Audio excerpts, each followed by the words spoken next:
back, ladies and gentlemen. Welcome back. Oh, that shit's crazy, man. Yo. Oh my God! Okay, it's happening. Everybody stay calm. Everybody stay calm. What's the procedure? Stay calm. They love it when I turn up the bass.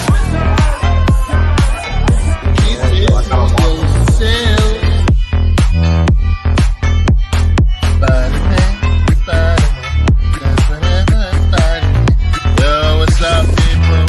They love it when I turn up the bass.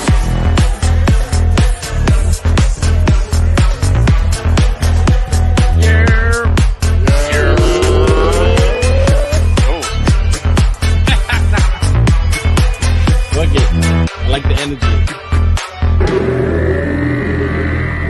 Whoa. I'm streaming over here. What the fuck is that? I'm just streaming over here. It's pretty good, that. Right? All right. Fuck your life. I don't feel so good. Yo, we're supposed to have 4 with Fresh Prince, but I don't know what's going on with this guy. He said he's rebooting and he never came back. I don't Are you vaccinated? Yes, sir. Really, look. Niggas be violent. Hello, Princey.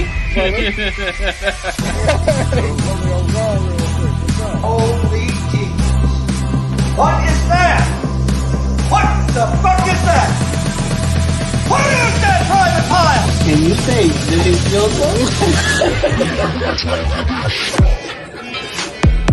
That was perfect. Hey, keep up with me. I'm like that little the tree stump from the Apollo. Good luck. He wouldn't know what that is. Short time of the Apollo, I know that. They love it when I turn up the bass. Grown and more seductive than sex. I can see that.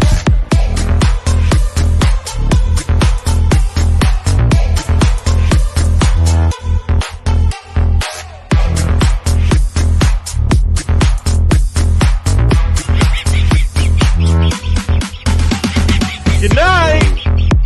I'm going to bed. I've been in for like last 15 minutes. They love it when I turn up the bass. I'm going to bed. Good night, guys. Yeah. I love it when they turn up the bass. Yeah, it was really good. No, it's Well, I'm trying to turn off this fucking applause right now. It's being a bitch. Hold on. All right, cool. It's off. what's going on, my shit. people? Happy Fridays. Happy Fridays. How Happy y'all doing? Friday. We here. We made it. We made it. We made it another week. Yeah. Just go ahead and turn that off. We here. Oh, We real here. quick before we get started, I'm gonna start off on a somber note. Rest in peace to Robbie Coltrane and Angela Lansbury. Two actor and actresses that passed away recently. That was Hagrid, right? Yeah. Mm. And Angela Lansbury, you know her from Murder, She Wrote. You want to go way back, Samson and Delilah. Bunch of Mrs. Potts from Beauty and the Beast. Yeah. Mrs. Potts from Beauty and the Beast. See, that's why I connect. That's where I connect. Yeah, rest in peace to those two. Rip. Yeah, R.I.P.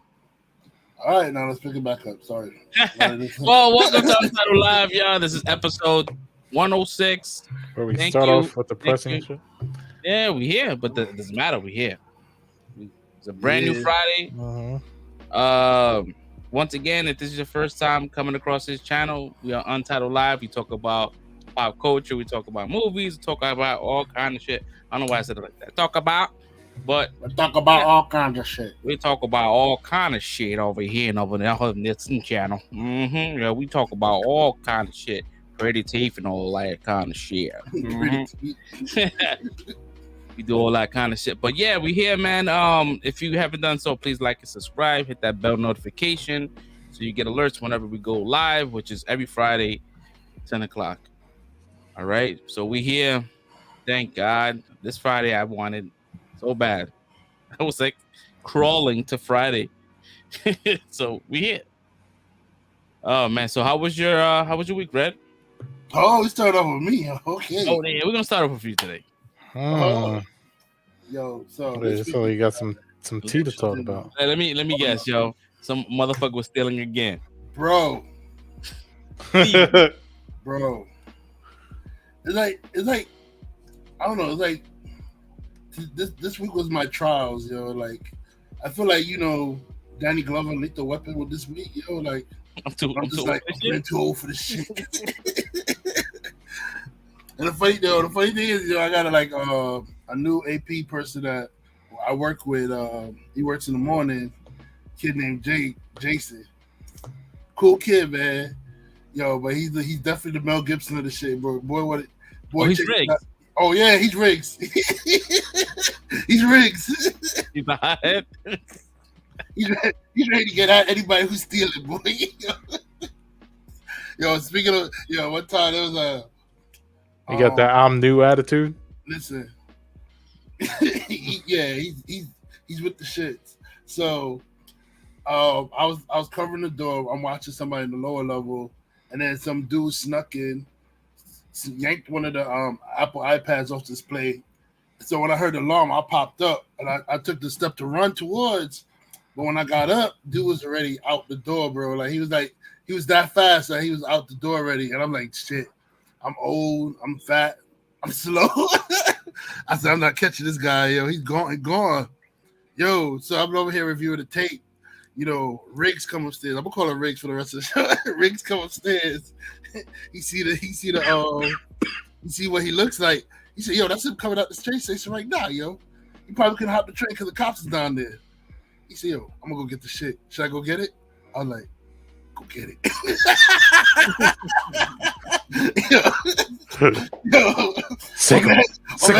He was running at the guy. He looked at the guy like, yo, I see you. Telling the guy, I see you. And the guy looked like he trying to run. He don't know what he gonna do. He said, yo, drop the shit on the floor right now. Drop the shit on the floor right now. Don't hand it to me. Drop it on the floor. Back the fuck up. The dude was like this, like, all right. yo, took the shit and came back to the store. All the badges like, yo, I thought that shit was stolen. I said, yo, Riggs went and got it back. Yo. They're like, oh shit. Yo, man. I said, yeah, happy. I'm like, yo, happy I got a young nigga on this team now, boy. I ain't gotta chase nobody. Yeah, there was a time when you were that young guy, bro. Like with me, I never really did like outdoor chases, but like I make sure they never got out the door. Chases sounds crazy, yo. Huh? Outdoor chases sound crazy. Yo, yeah, they not supposed to, It happens. Right, I was always the one that made sure that they didn't get past the door, yo. Like I always try to stop them before they get out. Once they get out, I'm like, yo, that's it. That's God's will. They were meant to have it. Yo. That's God's will. But if they get past me, I'm like, that's God's will. They meant to have it. But yeah, it was like this week was crazy. Oh man, on Thursday, dude tried to steal a portable, universal laptop charger. The Target shit. Bro, we telling him to do it, like, bro. That piece is like, oh yeah, guy just took the laptop charger. He's walking up the stairs. Just make sure he pay for it. I'm like, all right, cool. So he's walking towards us. You see the charger in his hand. He ain't trying to hide it. So we're not treating him like a thief. We're like, okay, let me just talk to this. So we go over there, talk to the guy, and he see him pass mobile, which is the last register before you leave the store. I'm like, boss, you gotta pay for that item. You ain't pay for that yet. So like, yeah. And he's like, he looking at us like he don't understand what we say. So the Eastern Guard stepped in. He's like, yo, you have to pay for the item. You can't walk out with that. Either leave the item here or pay for it. So the dude's like, yo, who the fuck you think you're talking to, son? Like, to the Eastern Guard. He's like, who the fuck you think you're talking to, son? Got real hype. Started going back and forth with each other. I'm calling the manager upstairs, George. I'm like, yo, we need a manager up here. Yo, so I call the manager up. Come upstairs. The dude's at the mobile pretending like he's trying to pay for it. He's telling mobile to take his $20 bill and give him the charger. And they're like, bro, the charger costs $50. He's like, nah. He's like, yo, take this 20 and give me the charger. And they're like, nah, we can't sell it to you. So they held on to the charger. Dude's leaving. So he's still mad. He got mad that the Easter stopped him from like leaving with the charger. Bro put down his bags, went in his pocket, pulled out a knife, bro. I was like, oh shit, yo. In my head, I'm like, oh shit. So like I go in my pocket. As soon as I see pulling the knife, I go in my pocket. And I got my knife in my hand. And I got one of those shits where it's like it's the one like I can use my thumb and that shit just it flips up. So I'm what like, the hell is happening over there, bro? Bro, It's like a knife. I got my knife in my hand, but it's still in my pocket, like it's still in my pocket, sort of. But I got it in my hand, so I'm over here like ready, yo. And he's over here, but he's focusing on the guard and like he's chasing the guard around the table. We have like a table that's in the middle of the store, and he's chasing around the table like, yo, say, yo, you talking all that shit, right? I'll fuck you up, son. Come on, I'll kill you, son. Like he basically saying that shit, I'll kill you, son. Come over here, talking all that shit. And like the manager's like, yo, it's not. Why you throwing away your life? It's not even worth this. Like, it's a laptop charger. Like, bro, it's not that serious. Let it go. Like he's talking him down. I'm over here. I'm blocking the security girl because she's calling 911. So I didn't want him to see it. So I move over to like block her with my body. So like, if he try to lunge, at least he has to come through me first or everything like that. So I'm blocking. Yeah. She calling 911, and dude said, you know, he calms down a little bit, goes to leave. So then the security guard said, yo, make sure y'all call 911. The dude heard it. He said, the fuck you said? What you said, son? Yo, ran back at it to go chase around the table again. I'm like, bro, this shit is crazy, yo. Like, why would he escalate it? Bro, I have no idea. Then he was like, yo, you know what? I'll be back. He said, be at 11 o'clock. Be at 11 p.m., bro. I'm coming back and I'm going to kill you, son. I swear to God, I'm going to kill you. And he walked out the door, and I looked at the other people. I was like, thank God we closed at 8. I was just thinking that shit as you were saying. I'm like, yo, nobody's going to be there. I was like, thank God we closed at 8. It's going to be standing outside. Like, hey, we had to fill out. They took some employees to go canvass the area to find the guy. They think they just missed him on the train that just left the station. He caught the next hot smoking train out of there, yo. He almost got caught. He just just got on the train before they got to see him, yo. Damn. Yo, that's this crazy. Was crazy, bro. I was like, yo. I was like, holy smokes. So it was almost a knife fight in Best Buy, son. I'm like, yo, I'm over here thinking about, yo, if he anyhow like he gets to the guard with the knife, we're gonna have to beat the shit out of him, bro. Like, yeah, you gotta beat him up. This is not even restraining. Like, we just gonna have to beat the shit out of him, bro. Cause like, yo, if you had gotten him into that room, whew. Yo, bro, I think the situation that it is, I don't even think we'd be able to get him in the room, bro. We probably have to kick his ass right there on the sales floor. Like, people gonna be recording that shit. Yeah, he's gonna have that kind of strength. Like, it's gonna take a couple of y'all. Yeah, bro. Yeah. It's like I was like, yo, I'm gonna have to go get this cane. We have like this wooden cane that's behind the desk. I said, I'm gonna have to go get this cane, probably crack him beside his head with it, like, yo, swing for the fences. like in what's that movie Signs? Swing for the fences, yo. But nah, that was a crazy situation. I'm just happy, yo, the manager was able to de-escalate. They talked him down. Got dude to get out of there. I'm happy that the security guard wasn't a hothead, like amping him up to fight. He was talking the dude down. He's like, bro, why are you doing this? Like, yo, just tell you gotta pay for the stuff. You know, he wasn't hyping it up. You know what I mean? He was talking him down. Like, so I'm just happy we had like cool heads in there, because if we had a hothead guard, it'd probably been a brawl, bro. Riggs wasn't there. Riggs was there, and Riggs came late. He took his helmet. He took his walkie off, so he wasn't hearing what's going on. So he came up a little later. He said, I missed it. I said, yeah, you missed it, bro. Bro had his knife. He said, man, I would have pulled my knife out too. I said, nah, bro, we don't, nah. I said, nah, Riggs. I said, nah, Riggs, you can't do that. We can't do that, Riggs. I used to hate that shit. Like, if I was working at Best Buy and I saw someone stealing and I had a walkie, I felt like I had to say something, because if he steals some shit, they gonna check the cameras and they see that I saw him, whatever. So I used to be like, and I'm terrible at whispering. I don't know how to whisper. So I'm like, there's a guy. It's like, yo, you feel like an OD snitch when you do that shit. Yeah, he's Bro. coming up the stairs right now. He's wearing I was terrible at that shit. You know what's funny?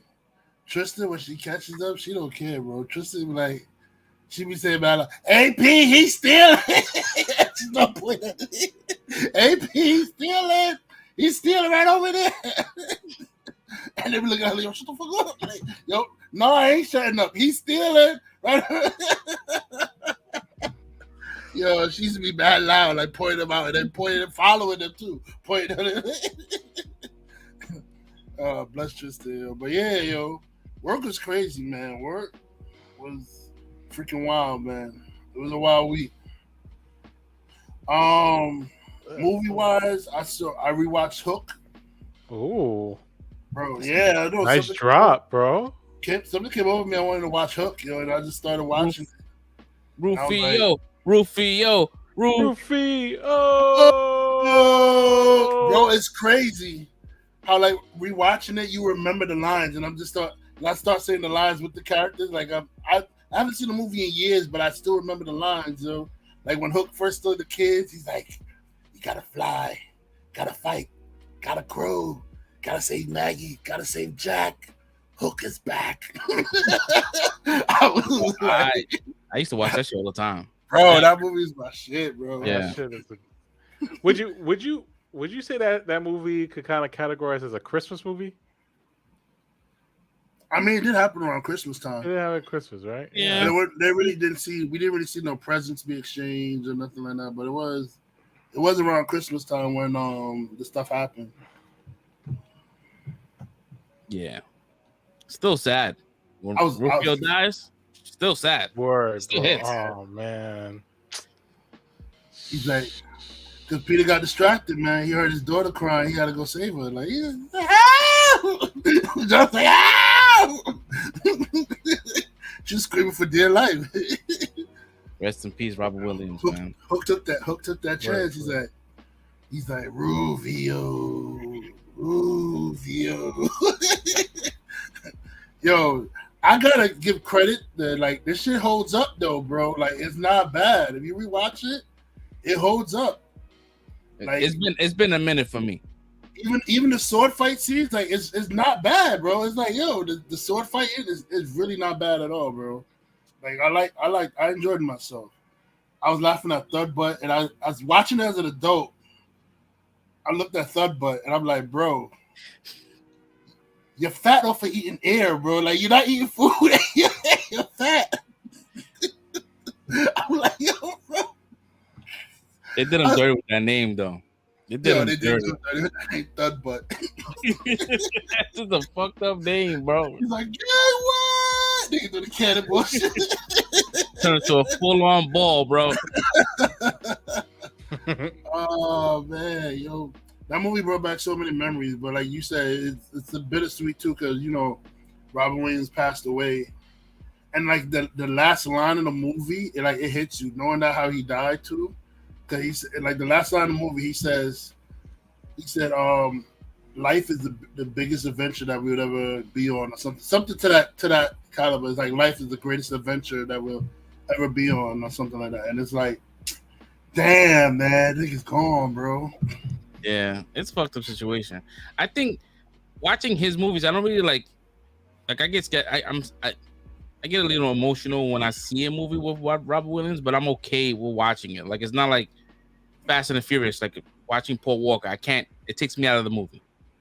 Right? It's like too much for me. But Robert Williams, I can enjoy his movies without like feeling like super sad. Yeah, Hook was just. Hook is really good. It's really good. You got Robin Williams in there, late Robin Williams, the late God, oh my God, why is his name still in my mind? The one that played Mario. Bob Hoskins. Yes, thank you, Jesus Christ. The late Bob Hoskins is in that. Shmee.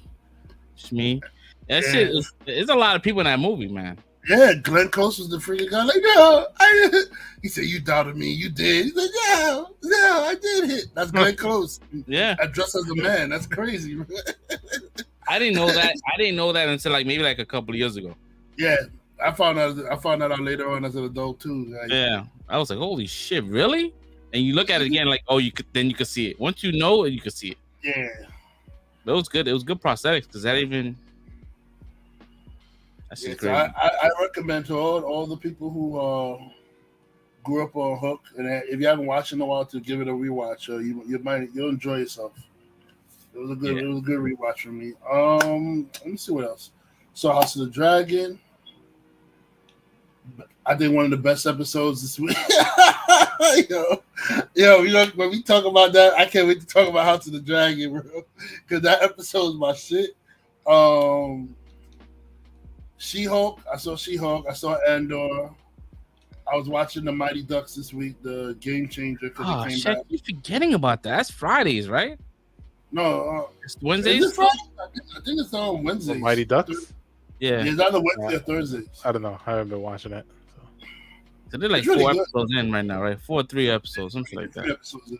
All right, so I'll catch up. I keep saying this Right shit. now, my favorite is the kid Nick. Yo, because they had some hockey camp right now, and it's like pure brutal exercise. You know, the way the kid is like, he's like, if I die, tell my mother I love him. Is that the big kid, the goalie? No, that's the other big kid, the white kid that he was like the announcer, but then he was playing with the hockey team. The goalie kid surprisingly is not complaining too much, but he's doing all right. He's not complaining too much. He's doing okay.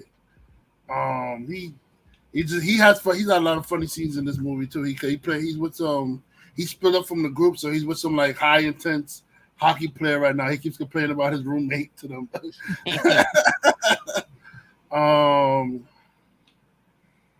I saw Halloween Ends today. I watched that new Marlon Wayne's Halloween movie. It was pretty funny. I enjoyed it. The Curse of Something Hollow. I forgot what it was. I didn't even know he had a movie coming out. Yeah, it had the girl from Stranger Things in it too. The sister, Caleb's sister. Mm-hmm. Yeah, she's in there as his daughter, and Kelly Rowland is playing his wife. It was pretty good. I think that's it. Yeah. Besides playing Overwatch, I got into Overwatch now too. So, But that's free to Overwatch play, 2? right? Oh, so Overwatch 2. Yeah, That's free to play. Yeah, Free to play. yeah. Cause Microsoft owns it now. So Yeah, boy hit me up. He was like, "Yeah, you gonna play it?" And it's like, I didn't play the first one, so I don't know. it's the same. Yeah, I don't think you need to know how to play the first one. I think it's just the same. Yeah, the same game. Just Well, that's what I'm saying. It's like I didn't play the first one because I played the beta and I was like, It just looks like a lot of mayhem. There's a lot of things happening. It's you need a team. It's like you can't go in there randomly. Like you need a team because you need a healer. You need healers. You need a tank and you need assault people. If you don't have no healer, Oh, you hear that? You speaking those words that Stinky loves. You need a healer. yeah. You know what that sounds like? It sounds like World of Warcraft. That's what it sounds like. And I would just play World of Warcraft instead. We're first person view, better graphics and guns. I like how you didn't mention story. Well, I mean, they have the stories. I don't think overall. I mean, it has a story, but I don't think they like. It has, focus on it the has a story, but yeah, they don't focus on this shit. No, nobody cares about the story. It's very like loose stories, like you know what I mean, just little tidbits and shit. And they have on YouTube. They have they call it the Overwatch movie. It's really just all the movie, the cinematic scenes put together.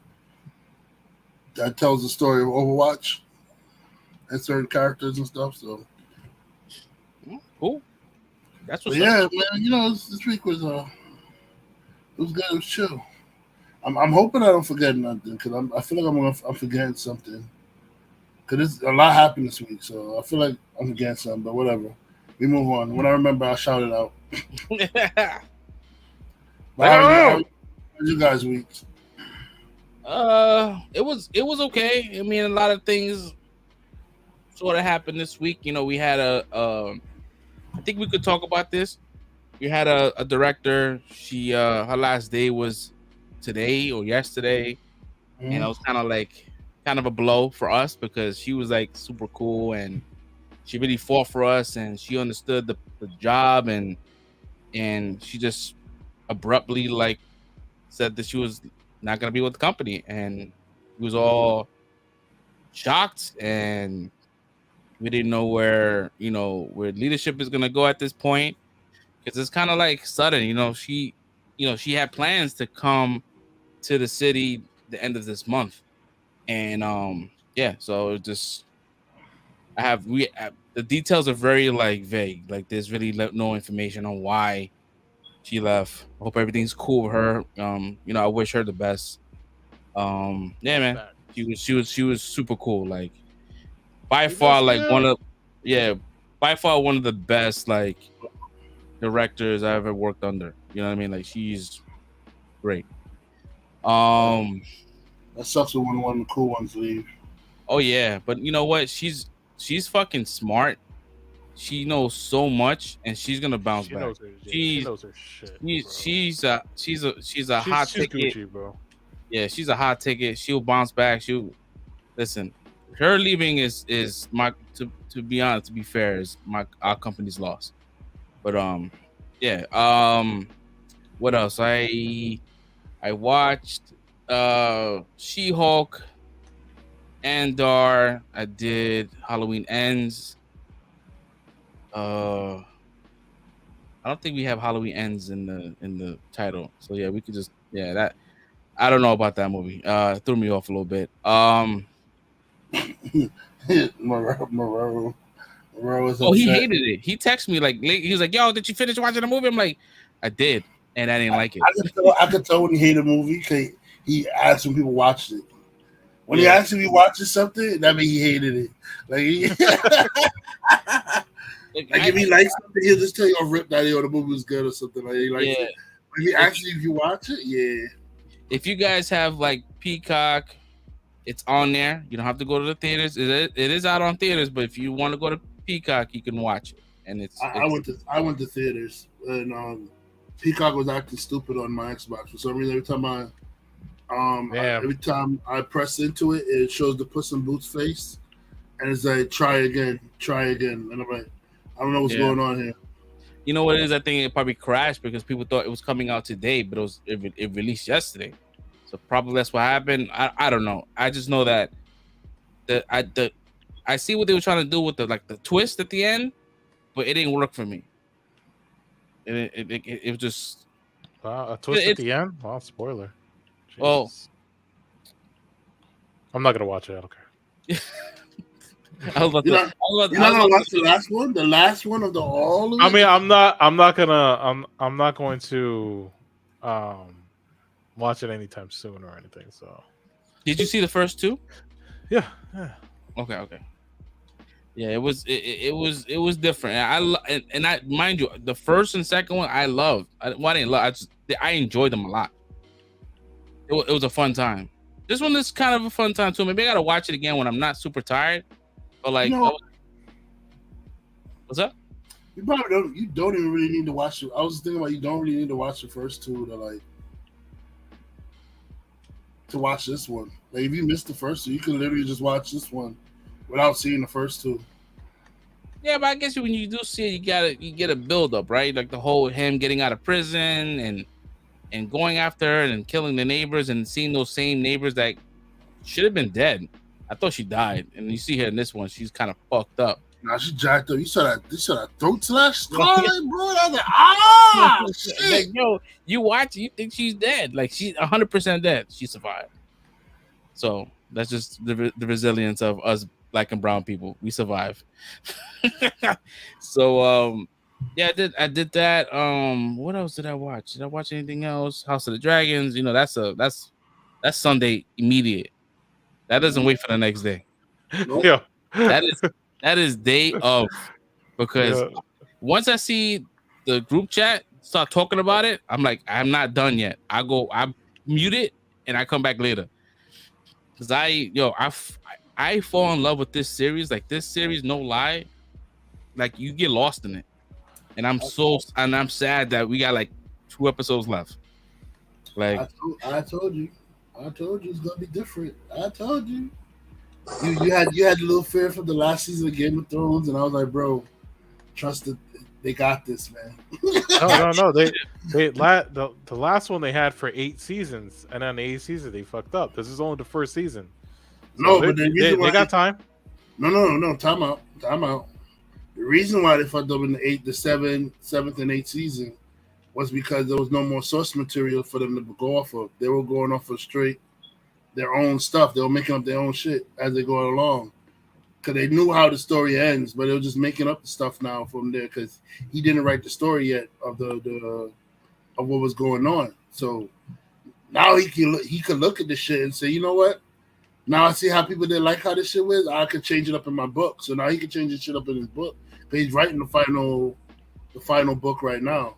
But this story is fleshed out already. The House of the Dragon. It's like it's already a book, Fire and Blood. So they got source material to go off of. So there's no need for them to like make shit up and mess with shit. Like the way season 7 and 8 did with Game of Thrones. Guess. yeah, no, it was good, man. So that's pretty much it for my week. I'm probably getting something. Oh, I'm gonna talk about it now. I went to Massachusetts over the weekend. Went to Salem. Didn't think, I totally slept on the experience, right? Like I thought I'll get there and it's like, oh, a bunch of little houses, like spooky shit. Nah, bro, this shit was like Disneyland or Disney World, whatever you want to call it. It was mad fucking people, bro. It was mad people. People come out there like this is like a thing. Like it's Halloween. It's a Halloween town from October 1st to 31st. Straight up, people dressed up, food everywhere. It's a straight vibe. And I had a good time. Let's go celebrate us burning people at the stake because we thought they were witches. Yo, it's crazy. It's crazy. And they have the cemetery where they hung all the witches. Mind you, that's what we call spectral, whatever it is, where they just say, hey, that person is a witch. I saw some shit. And they believe the person and they'll hang them, which was crazy. So there was like 16 folks that got hung, and the 17th, the last one, was pressed to death. Meaning he had a plank on his body, and it just kept putting rocks on the plank to crush him. And he was the last person that died. He was pressed to death. Yeah, cause I'm pretty sure after that, people were like, you know what? I didn't need to calm down with these killers. Yeah, bro. Like this is final words, bro. The city of Salem has, mind you, like a lot of people went there because the whole hocus pocus shit. But like when you look beyond that, like you peel back the layers to Salem, they have mad fucking history. Yeah, the amount of history, like the Great Fire, the UFO sightings out there, like they really big on that shit. And they talk about it with pride, like it happened. Like if you don't believe in aliens and shit, like those are like you don't belong here. Like you have to really listen to them. Plot twist: the witches were aliens. So yeah, they said that there was certain that that's their shtick. But yeah, I had a good time out there. I'll definitely go again. If I did, I'll get like an Airbnb there at the location versus staying out of Salem. I'll do it in Salem, so I don't have to really travel. And you sure you want to stay in Salem, man? You might run into some ghosts, Your Airbnb, man. You might be sharing a room with somebody else. yeah, man. So I had a good time, man. But yeah. So man, how was your week, brother? Not too bad. Finished watching some animes. Finished their seasons. Like the Devil's a Part-Timer season 2 finished, and Overlord season 4 I think finished up, so I'm all caught up on those. So House of Dragons, of course, She-Hulk. Been playing some Destiny this week too. Just it's all right. Just He said it's all right. yeah. I mean, it's playable. It's just fun because there's actually things to do at the moment. But just it's like it's so jumbled up because I haven't played it so long.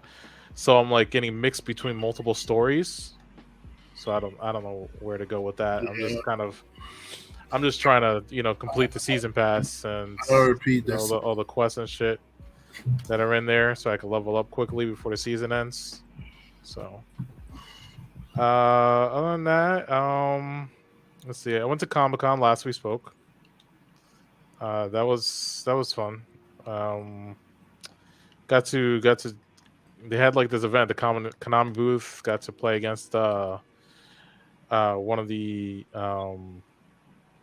YCS champions. I lost miserably. Well, not really. I got rid of like half its life points at the least, but they get this advantage when they're at the booth because they get access to cards for that event that haven't come out yet. So, it's just like shit. I don't know what these do.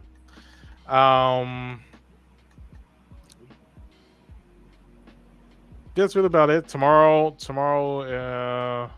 I'm gonna go to the Great Blaze, Pumpkin Blaze, Long Island, with the lady, and we're gonna go check that out. And yeah, really about it. It's been my time. It sounds like you're playing video games right now. It doesn't sound like anything. Ooh. Ooh. I see the reflection in the. What are you talking about? Ooh. Well, man, Got he's like, yo, I'm playing some Destiny. I was playing some Destiny. No, you are playing some Destiny. I'm not playing right now. I'm not playing anything. I see nothing but reflection on your microphone. I don't see Everything you anything. up. That's crazy. Oh, that's what's up, man. So, Fresh Prince, man, since you made it, you here? Oh, yeah, I remember. I saw Bleach. Bleach came back. That's the anime. Oh, I gotta catch up on Bleach. I think I only saw like the first season a long time ago, and then I stopped watching it because, back in the day there wasn't really as much places to watch anime as there is now. So I gotta catch up with that. I think Hulu was showing Bleach. Cause I didn't see it on Crunchyroll or Funimation. I don't use either of those. I use a website. I'll send you the link. They have everything. I'm still waiting for them to post like because the new season of My Hero Academia started, so I'm waiting for them to post that. And there's Chainsaw Man, right? Yeah, Chainsaw Man. Chainsaw Man. Yeah, that's I'm waiting on that too. What the fuck is with Black Clover, man? That shit need to come back already. Yo, apparently Netflix is getting a movie. They getting a Black Clover movie? Yeah. Not live action, animated, thank God, but because Netflix like be doing that fucking shit. Oh, like Fullmetal Alchemist and like Bleach. And with Death Note. Death Note, yeah. That was terrible. Need to the write live that movie action in the one. book. Yeah. I didn't hate the Bleach one though. The live action Bleach? Yeah. I didn't know there was one. Yeah, there's a live action Bleach. I know. I haven't watched it, but I heard the they did the Full Metal Alchemist live action really well. Gotta check these stuff out. Fresh Prince, man, how was your week, brother? Pretty smooth. Be honest, really nothing too much to talk about. Yeah, it's been pretty smooth. It's a regular week. I mean, nothing too bad, nothing too good. I'm still here. An interesting thing that I was happy about. My son in his English class. They're learning about the hero's journey, which is what I've been trying to explain to him about how movies and storylines go. So that was kind of interesting that he came home hype about learning that in school. So that was cool. He's starting to get into Greek mythology and Egyptian mythology and stuff like that. I've always been big on that. That's always my thing. So to see him like getting excited about these things, he just did a project like on the Phoenix. So like he's learning like these allegories that we usually talk about or that we see portrayed in these other mediums. So it's kind of cool to see him actually getting into the literary aspect of these things. Besides that, yeah, I watched everything we were supposed to. I saw House of the Dragon. I saw Andor. I saw She-Hulk. I did watch Halloween Ends last night. I feel like I did watch something else, but as usual, like I don't know why I can't remember. I know I saw Bullet Train, but I think that was last week. Bullet Train was fire though. I like that movie. Yeah, nah, that movie is fire though. And speaking of, yeah, so that's the correlation. Did you guys see a new trailer for a movie called Violent Night? Yeah. With David Harbour as Santa Santa? Claus? Yeah, and it's the same dudes that made Bullet Train. So immediately I was caught up, and then when I found that out, I'm like, all right, I'm probably gonna need to see that too. So yeah, that was cool. I watched that Megan trailer. Y'all seen that? Yo, that Megan trailer, that shit fucked me up. I'm in there for that shit, bro. I'm gonna see that shit in January. Yeah, I gotta see that. Why? I want to know if she was dancing before or after the kill, though. That's my thing. Why she was dancing like that though? That she was like, so he was like, hey. That's before or after the kill, yeah. That's what. Yeah, I need to know that too, bro. That shit had me dying, man. That shit killed me when she said, "We're not done with the conversation." So, oh shit. Like, oh shit. Yo, and she told homeboy to start running, and she dropped on all fours. I'm like, oh nah, bro, this shit look crazy. But yeah, I think that's about it. Those are the last two things that really caught my attention for the week, besides our major stuff. So it's been a cool week. all right, that's what's up. So we're gonna get into like the topics, but we're gonna get into like the fast ones, right? We're gonna get Andor out the way. I got some bullshit I want to point out first, though. Go ahead. That Harrison Ford bullshit. Yeah, we said it. It's happening. They made it official today, I think. You know what's funny? Now I'm all shot themselves in the foot because I posted on my Facebook and people are now starting to say, okay, so if you can recast him, why didn't you fucking recast T'Challa? Yep. And I'm always shot themselves in the foot, and I'm happy. I'm seeing all the people that's coming up now saying we want T'Challa recasted. Now people that started to say we want T'Challa recasted. And I forgot who. There was an interview I was watching.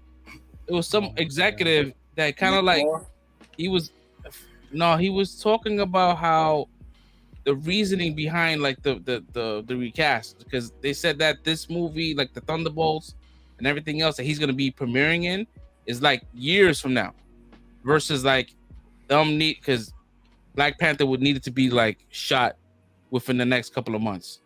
So I guess that's like their reasoning. Like we don't want to recast somebody while it's still fresh and not delay the movie because that should cost money.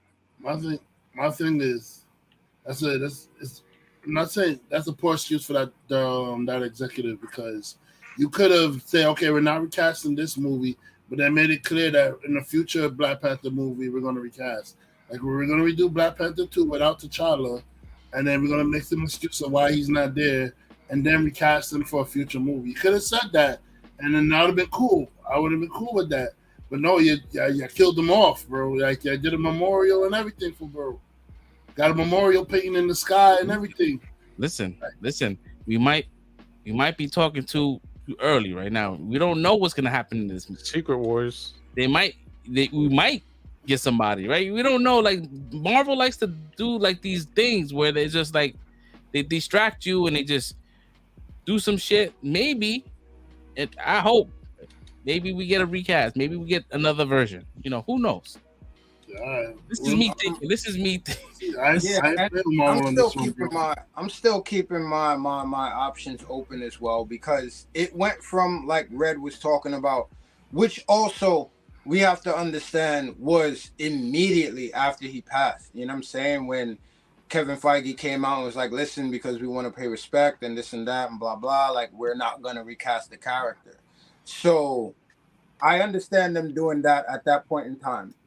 Also, Nate Moore had an interview recently, and he basically gave us the caveat or the exception now of literally saying we will not see T'Challa, we will not see a recast of a 616 T'Challa. So now he actually said 616. So to me, that's them being like, all right, we're not going to recast this version, like this version was Chadwick and it is what it is. But that's not saying we can't bring in another version or variant or however you want to take it. So to me, once again, I'm not trying to throw all of my energy into it because for one, I am hyped to see this movie. I'm not going to lie about it. And two, I could go a movie, which is what I was saying before. I could go a movie without him. That's fine. My problem was them putting the hard stop on we're not recasting him at all anymore. Like you're not going to have any T'Challa anymore. So that was my problem. It seems like the rhetoric is changing now. So again, I'm going to leave my options open and try not to put too much energy into it for now. But if Secret Wars comes around and by the end of that, they reshape this whole universe and I don't have a T'Challa, I'm going throwing hands. You know, let's go. Yeah, like I mean, that's a perfect way to bring another version in, right? You got the whole multiversal saga. You got Secret Wars. You could bring them in or even the incursion, right? You're gonna have these heroes fighting to save their planet, right? Mm-hmm. Bring him in. Like he doesn't need to stay in the 616, but just let us know. Like give us Black Panther, right? He doesn't have to reside in our world, but at least we know that we can always, visit this version, right? I mean, with Secret Wars, they could collide the work because Secret Wars when everything melds into one. So yeah, and that's what I'm saying. When everything melds, he needs to be a prominent character that's in our universe after that. Like, I don't want to hear like, nah, we had one before and now there's no more, period. Like, that's kind of crazy. Yeah. So, I mean, I like that version though. Like, you still keep on my homage to the original Black Panther, which is Chadwick Boseman. You just have a T'Challa from a different universe that melds into now the one universe that becomes the new T'Challa. Or maybe he's a T'Challa that we just don't know and just don't like, right? And he learns about his other variant and it's like, damn, bro, he was like that, like honorable. Like this one may have been the savage version of T'Challa, right? The one I don't give a fuck. And learns from him, like, yo, like, all right, this compassion. There's like things I could learn. Like you could do so much, bro. You could do so much with this character. Now make him more three-dimensional. Mm-hmm. So yeah, man, that's a perfect way. I would definitely see that. And also people losing their shit, right? Before we get into the topic, people losing their shit off them pronouncing, well, the actor that's playing Namor, right? That's how he's pronouncing it, right? It's not Namor, it's Namor. Oh, okay. Yeah, so they change because it's more in his, I guess, in their language. It flows in their language. Hey, I'm sorry. Is Papa call him Neymar? I'm gonna call him Neymar. It's no more. But the writers and all that shit was like, nah, it's always been Namor. So I guess like they're just taking their own spin and just calling him Namor. So when you hear his name, don't lose your shit. That doesn't bother me. Like, nah, it doesn't bother me because that's just a way. That's tomato, right? It's just like it's all about how you pronounce it. Like, yeah. We had M'Baku say "cool cow."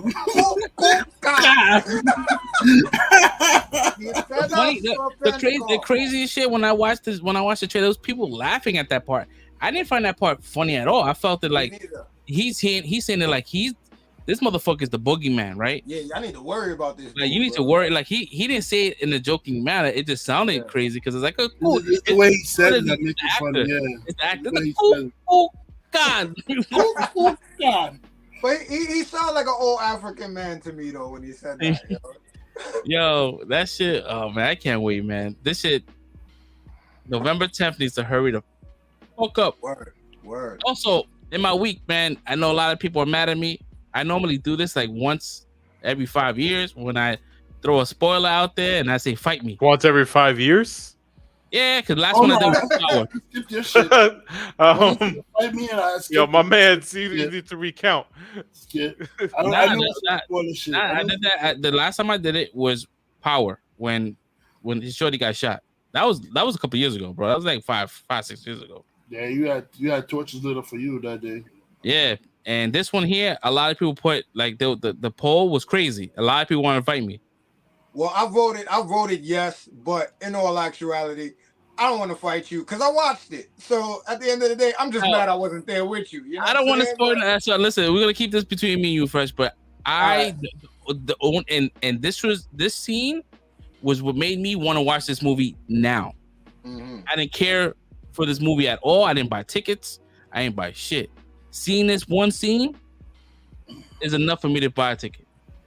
I want to see this fucking movie. I was ready in there for Black Adam.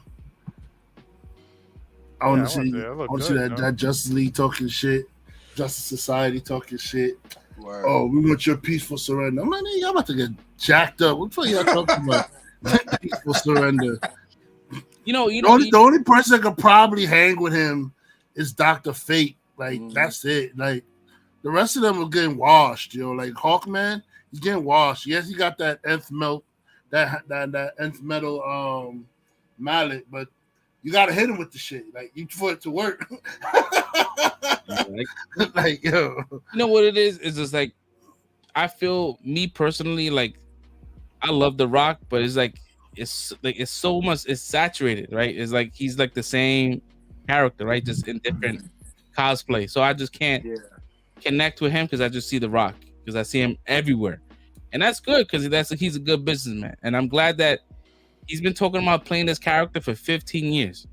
And I'm glad that he was able to make this movie now, because I'm sure 15 years ago, this movie would not look the way it looks now. That shit looks super polished. It looks great. It looks like the kind of tone of movie that I will want to watch. Yeah. Like I want the darker tone. I want the whole like hey, when he grabbed that person, that soldier, and just fucking electrocuted and just all you just see is his fucking skull, and it's just they never pan away from it. They show the whole skull hitting the ground, and they're letting you see it, letting you see the death. They're not doing shit off camera, which is dope. I like the comedy that they playing off of that too, because it's not like ha jokey funny, like, but at the same time with him running around reckless like this, it's like the moment you talking. Well, no, it's not that moment. It's a different moment where I don't know if y'all seen this scene where he's holding the two dudes in the air while the Justice League is in the plane, and he just drops the dudes and then just looks at him like, "What you gonna do?" Like, to me, that's funny situational comedy in this type of aspect. You know what I'm saying? You got this dude who's wilding, and then later on, like Hawkman is like, when he's talking to Hawkman, he's like, "Listen, like I didn't kill him. Like I waited for y'all to get here, and that's why I dropped them when y'all got here." He was like, "No, like they didn't die because I saved them." He's like, "No, I waited for you to get here, and that's when I dropped them." Like, to me, like that's where the comedy is gonna come from, where they don't have to try to, like, I guess in the best way possible, say quote unquote, try to make it a Marvel comedy type movie. So I kind of like the way it's looking, man. Like you said, the brutality looks wild in this. Yeah, so I'm excited, man. And I knew, right? You have Pierce Brosnan, right? You're not gonna cover his face up all the time, but they found the way, right? They gave him a heads up display like he's Tony Stark, and I like the way the kind of like the hexagon kind of look over his face, and the sound.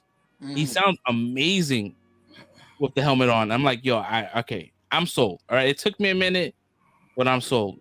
Because you know what it is that I like the Snyderverse, and I like that kind of shit. And I kind of like need to remove myself. But also, when I hear actors talking about this is the new era, it's kind of like, all right, so you shitting on the last one? Like the reason why you hear is because this era passed through, right? Right. But from what The Rock was saying is like this is within that same universe.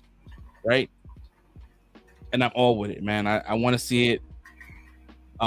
Next Friday drops. Next Thursday, Friday, whatever you want to see it. I think I might get some tickets to see that next. Yeah. I want to see it before the show. I think I'm gonna take my son on Thursday too, man. For me, I'm in there. And shout out to Viola Davis, man. Amanda Waller, like keeping all this shit connected somehow, some way, man. Yeah. It's 100%. Right? You got the Peacemaker, which season 2 is coming out very soon. I can't wait because I miss. Yo, it's crazy when you say yo, I miss Peacemaker. Yo, like I miss that show. It was one of like the most like just slept on shows, and it was just so fucking good. It's a different Like flavor. from beginning to end, yo. And I didn't mind the whole week by week shit, yo. I had a good time. Oh man. Yeah, so you find a way to lock him up, and we get him in there. Yeah, all right. Yeah, all right. So, all right. So talking about the first topic, right? Normally we kind of breeze past the whole Andor shit. I ain't gonna front, man. This episode had me locked in. The stakes were high. Whatever was happening, all the talking was finally the action was coming. As far as the talking, what they was trying to do, like what was the whole purpose? What's happening now? We get that in full context and visual. The show, dude, they must have spent a lot of money on this show because, bro, the shit looked beautiful. When they did the God's Eye, whatever it was, the eye. Yeah, that shit was when all that shit was flying. That was a beautiful shot. That was a beautiful shot, and that's when I felt the Star Wars aspect of it. Right, I felt like this is like ooh, and like the whole purpose of them was stealing money, and I'm like, holy shit, they're stealing credits. I'm like, yo, that fucking base has so much fucking credit, and they took like a quarter of that shit. Yeah. It was so good, bro. And the twist at the end, like, dude was like, yo, let's just leave, yo. 50-50, bro. Let's just do it. And he was like, that. I was like, oh, okay. And I'm like, yo, there's gonna be more episodes. Like, what's happening after this shit? Yeah, I enjoyed this one. This one was definitely like I knew something was gonna happen. I just didn't know when. And I'm glad it happened somewhat early in the season. How'd you guys feel? I didn't watch it. You didn't watch it? I saw it going up with Andor. Sorry, I just haven't. The I get first it. couple episodes haven't captivated me. It. So, It's a tough pill to swallow. It's not. It takes a minute, bro. Like you have to really lock yourself into. What episode is it up to now? 5, 4, 4 or yeah, 5. Well, yeah, that was just 4 that passed. Yeah, It's not too bad, but at the same time, it is. Wow. Like 5 hours, bro. I know. Yeah. I'm gonna say this. Like, yes, the action sequence, the heist was cool. It was a very beautiful shot. That whole escape sequence with the God's Eye and all that stuff going on in the sky, beautiful shot. But I feel like they're high key wasting my fucking time with all this talking, bro. Like we've sat through weeks of them talking about they don't trust him, they don't trust him, they don't trust him. But especially this main dude who you said at the end, like, oh, let's take the shit 50-50, yada, yada, yada. He was the main one putting the knife to his throat talking about, oh, we don't trust this guy, whatever, blah, blah, blah. And then you don't trust him, but then find out you got a stormtrooper that's working with y'all as well or some shit like that. Y'all worrying about him? Like, they're wasting my time with this fucking dialogue. That's what I'm just... But, he was... I mean, because he was probably projecting, right? Because if you're going to do some foul shit, you're going to project, right? Yeah. And you're gonna try to like distract and kind of like blow smoke.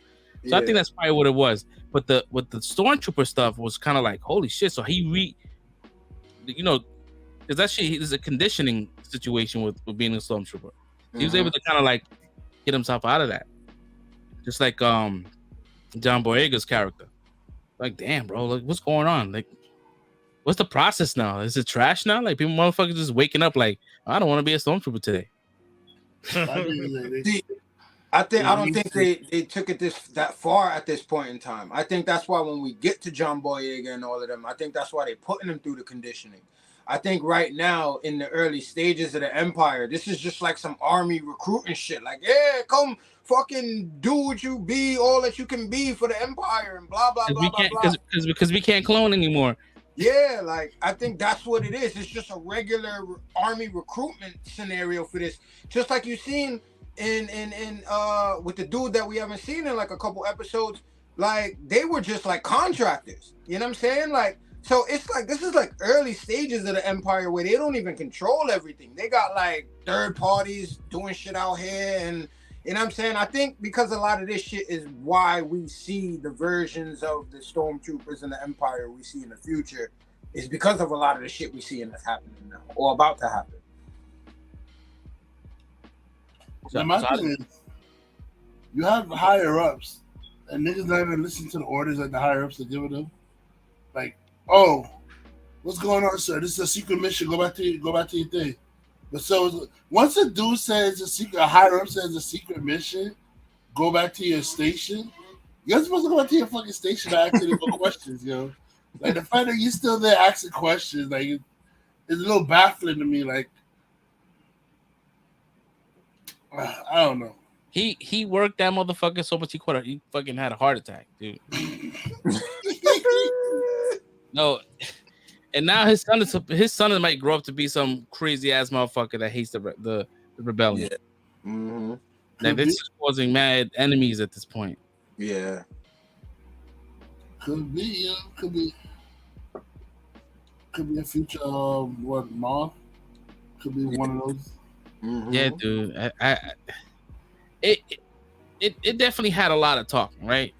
But at the same time, like I didn't feel bored watching this episode. No, like, this episode was actually bored. I was bored. Yeah. I was like, all right, when is it gonna be over? Okay, when it's over, great. I'll wait for next week. But this is my fear. My fear, because when I went to this episode, I was like, I swear to God, if there's more talking this shit, I'm done. I'm gonna bad batch it. I'm gonna bad batch it. I am very close. I swear to God, like, okay, you saved yourself this week. Next week, I swear to God, don't hit me with no more boring dialogue. Talk about what the next mission, what the next plan is, or whatever. Don't hit me with no more boring dialogues, please. Like, just make it entertaining. Make these conversations mean something. Don't just give me filler. Oh, we gotta fill up lines till we get to the next heist or whatever like that. So we're just gonna throw out any line. Like, make these conversations mean something. You could. Give me better dialogues than what you're giving us. Like, come on, it's Star Wars. Yeah. They're probably going to start leaning into Mon Mothma's aspect of this whole shit now. So I'm expecting it to be a whole lot of talking again. But like you're saying, I hope it's like, once again, not just talking to be talking, you know what I'm saying? You could talk and set stuff up, but I want to hear like real shit. Or I want to see like real people. Like I was saying last week, like, one of the people she was talking about that was supposed to come to dinner was like Palpatine's right-hand chick, you know what I'm saying? That's always with her. So like, if y'all gonna be talking or setting shit up, like bringing people like that, you know what I'm saying? That's what I want to see. I just don't want to see like you talking with your husband and your fucking driver and this boring shit going on. Like, let's start actually expanding this shit outwards. Like, that's what I'm waiting for. That's why I was so fucking bored last week, because last week I thought they was going straight into the heist. I was expecting this episode last week. And then it's like y'all halted us for I don't know what was the point last week. So hopefully they don't do that again next week. Hopefully they can actually progress the story a little bit quicker going forward. Yeah. I agree 100%. Yeah, but I think like you said earlier with Maz Mothra, whatever her name is. Mm-hmm. They may have another. I think this show is like a three different. It's going in three different directions, right? You're gonna have her storyline, that's gonna take up like a quarter of that. Then they're gonna probably jump into the girl that was helping him out at the very beginning, like her situation, like her journey, and I think. Oh yeah. Uh-huh. And I think towards the fourth act is when they all come together, right? So we're gonna end up getting. I think we can get a lot of dialogue. Powers combined. Yeah, that's why I said I'm expecting a dialogue. I just hope it's engaging. You know what I'm saying? I just hope it's not a bunch of like last week all over again. That's all I'm hoping.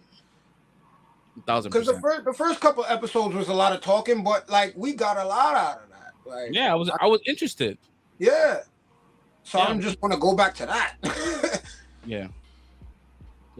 But this episode here, I'll be generous, and this is like a 3.54, shaky 4, 3.5.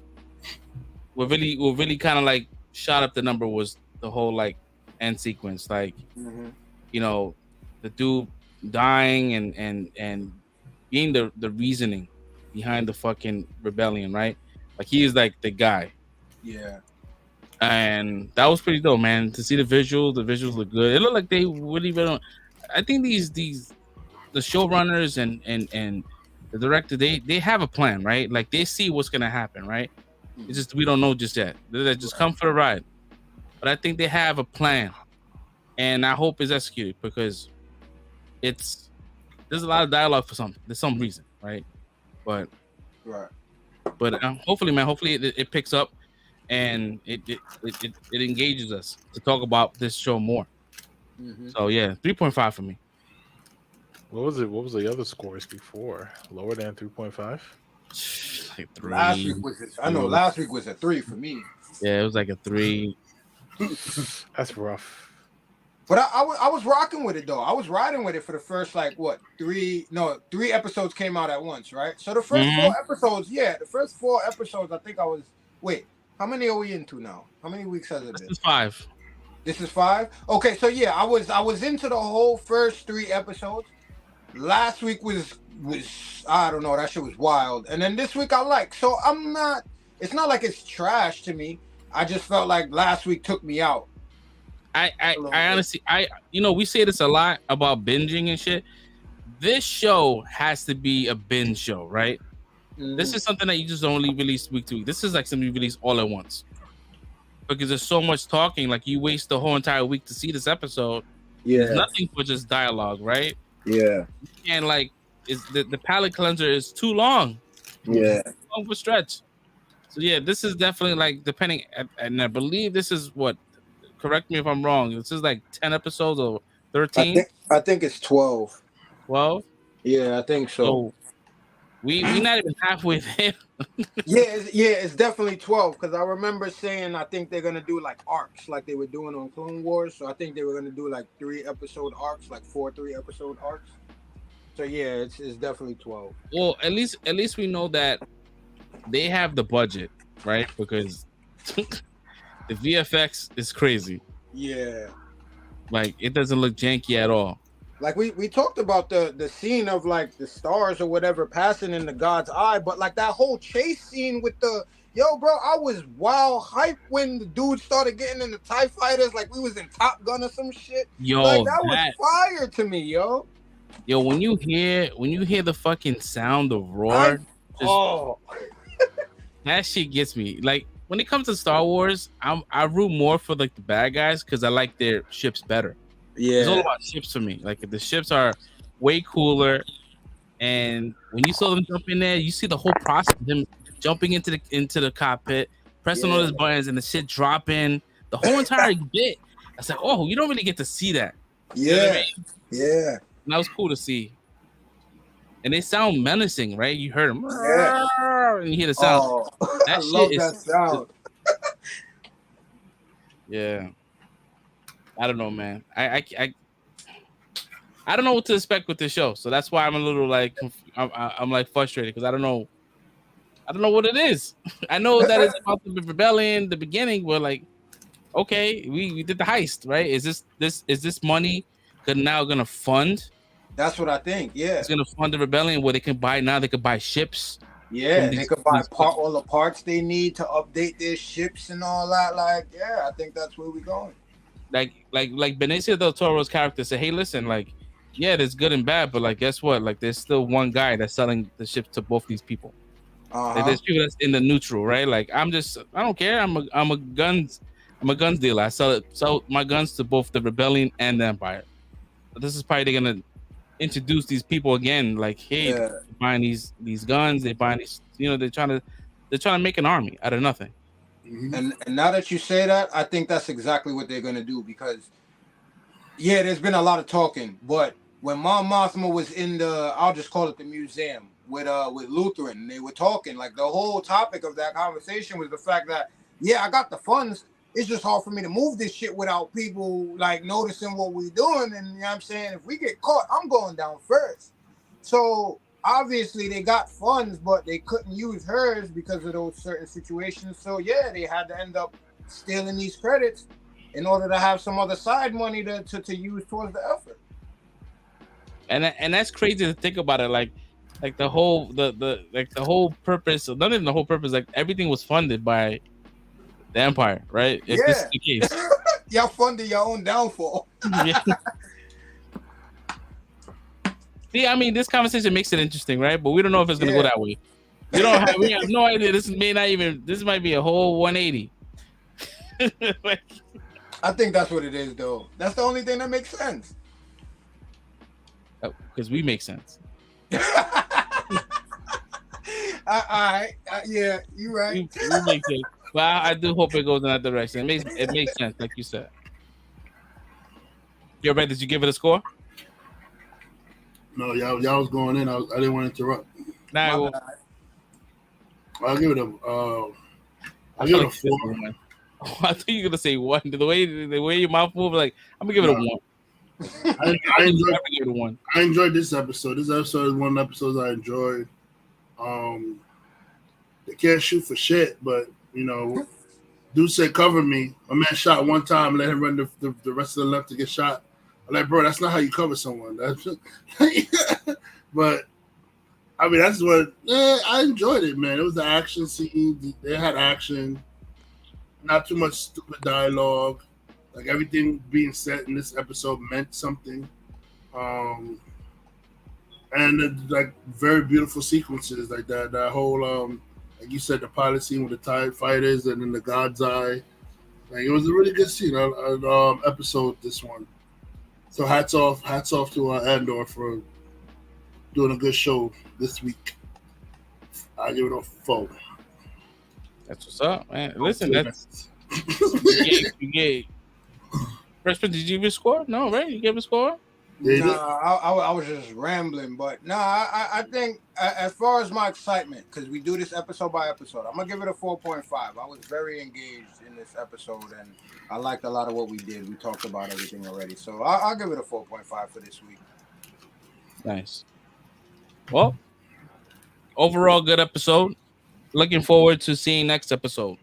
Mind you, that was not the case last week. So that's we're already going in the right. We're trending in the right direction here. So that's good. On to the next topic. We're gonna talk about. Let's go ahead and talk about She-Hulk. So season finale dropped yesterday. I think the writers for She-Hulk must be in the comments. Must be in Reddit. They chose that hard. Yo, they were super meta, and it was almost like it spoke to us, right? It spoke to like the general public, right? Of people that the outcry of like not enough action or whatever, or the end sequence, how a lot of these shows kind of like jumble everything at the last episode. And she's like, this is not my movie. This is not my high stakes. My high stakes is, you know, like what she was trying to explain. The fourth wall breaking was beautiful. Yo, that shit was over the top. Yo, I thought my Disney Plus, my Apple TV fucked up. I'm like, yo, what happened? Me too. I was like, yo, what the fuck? Yeah, I had a good time. I almost lost my shit because we kind of knew that homie was gonna be like a version of Hulk, right? Like but the first line out of his mouth was "Come at me, bro," and I almost threw my controller on my TV. I was like, this can't. And when she started deleting these people from the story, I'm like, thank God we don't have to deal with this character, man. But I had a good time with this show. It was a good season finale. It could have been a lot worse. What you guys' thoughts on it? Doesn't matter who wants to go first. All right, Red, you go first. I'll wait. So why is it me? The whole topic. First, go ahead. First. No, I said I'll wait. I don't want to take up the whole topic. I don't want to ramble. Go ahead. Somebody else can go ahead. I'll keep it short and sweet. Okay. So the first half of the show was like, okay, she's going through her normal shit. You know, she's struggling. You know, the way the story has been going, I was like, okay, another episode, fun. But once it got to that point, where that she discovers that Emil didn't even know what the fuck he was doing. He didn't know who he was talking for, and she jumps in. She's like, "What the fuck?" And she started hitting the fan, and she was like, "No, this can't go down like this." I was like, "Oh shit, what's happening?" Freaking, I'm watching it in front of Fresh, and Fresh gets to see my face like, "What the fuck? What the fuck? What's happening?" Yeah, I was so stoked. Just the way everything went down, and when she was talking to Kevin, and just changing everything up, and the transitions. Like, could you do it off screen? We didn't say the budget, y'all. I was like, I lost my shit. I was like, all right, this is great. This is fucking great. I'm loving everything about this episode. Yeah, so it was like. It was a perfect episode for me. I enjoyed it so much, start to finish. It was so good. But, yeah. So, for me, I enjoyed. Nah, I won't say I enjoyed it. I was entertained, but I still felt it ended kind of weak for a final episode of the season. Like I expected a little more. Like she really just like. She edited her own ending. There was no like real conclusion. Like there was a big fight broke out. She went, said no, hope, pause, and that canceled the whole big fight sequence, whatever like that. Made it where like people were just getting arrested. It was like I was like, oh, okay, this is a very, very anticlimactic. I love the fourth wall break. I love the trolling that she was doing for the people that were hating the series. But I don't know. I expected more. I expected more out of this season finale. Like she didn't really do anything. She didn't do anything this season. The season finale. No, I'm being honest. Like. She really didn't do it. She used her lawyer skills to convince Kevin to change the outcome. I mean, did she really? Did she really? It wasn't really that convincing of an argument. It wasn't really that, I mean, she did saywhat we were saying all along. What the story arc of the season was her trying to cope with being Jen and She-Hulk and finding her confidence in herself. And that's what we've been saying all along. That's what the whole series is about. Like once I saw it, I said, okay, the series is about her self-esteem issues or whatever like that, which I get. But like you're not gonna punch nobody in the end of the season. Like you just beating up Kevin's guards. That's it, Kevin. I was kind of hoping that when she went from She-Hulk, she turned to regular size. I was hoping she was gonna punch this dude right in the face, just normal punch. He deserved the punch. The punch. You don't even deserve Hulk punch. Just not worth it. Regular punch. It was fun. It was pretty cool, man. When she was fucking up those guards though, like she had a shorty guard. They made sure to put a woman in there so she could beat her ass too. Equal opportunity. Word. I don't know, for some odd reason that music gets me hyped when it comes down to She-Hulk. Right? I wouldn't listen to that song anywhere else. No one's talking about big dick energy.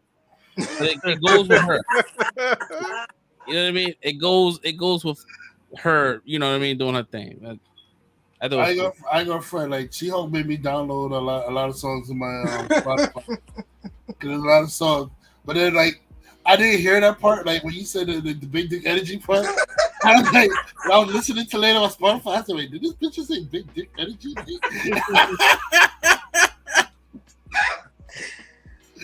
was like, yo. And then I'm like, yo. And then I had to look up the chick, and it was some chick named Lotto.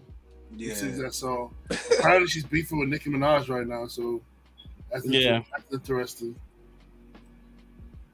But, I was like, yeah, this is big dick. I said, okay, whatever. But overall, the whole season, though, I will say I enjoyed it. Though I will say I enjoyed the whole season. I'm not gonna like shit on the whole season because I kind of was disappointed with the ending.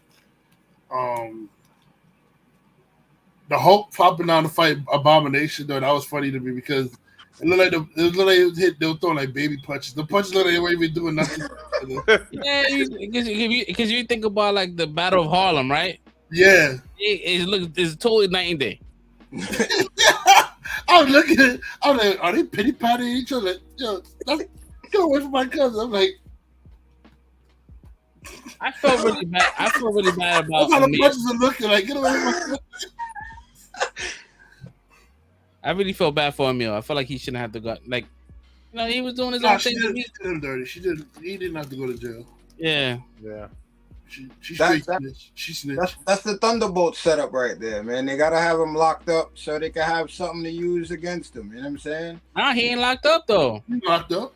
You see the end credits? But that's what I'm saying. All right. So if we want to go into like theory type shit, that's what I think. I think like Wong is recruiting the team. This dude is everywhere, like just grabbing people up. So obviously they're gonna use him for something. He could be the Nick Fury of the Thunderbolts. That's what I'm saying. Yeah. And everybody on that team is not really a villain. They're a bunch of like rehabilitated, like wannabe heroes. You know what I'm saying? Like, well, most of them. So Nemo is definitely a villain. Who? Nemo. Zemo. Sorry. But Zemo's not on the squad, like according to what they put out so far. Then they're gonna have a Thunderbolts without Zemo. I mean, that's what they showed. He wasn't in it. Abomination wasn't in it either. But I figured it's because they didn't want to ruin the ending of this, I guess. But I think that's where he's going.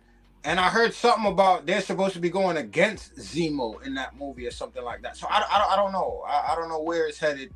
It's weird to me too, bro. Like, I don't know how you have them without Zemo, but I think that's where they're heading. They're putting together like a pseudo Avengers team because there is no real Avengers right now. And it's going to be a bunch of rehabilitated like villains and shit that they can control and have power over, like, which is what Ross wanted, to be able to send a team of superpower people out to do whatever they wanted to and do nothing when they say not to. Like, I think that's where it's headed.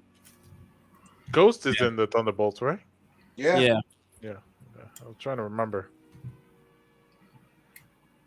Oh, and then shout out to the horrible CG reveal of Scar.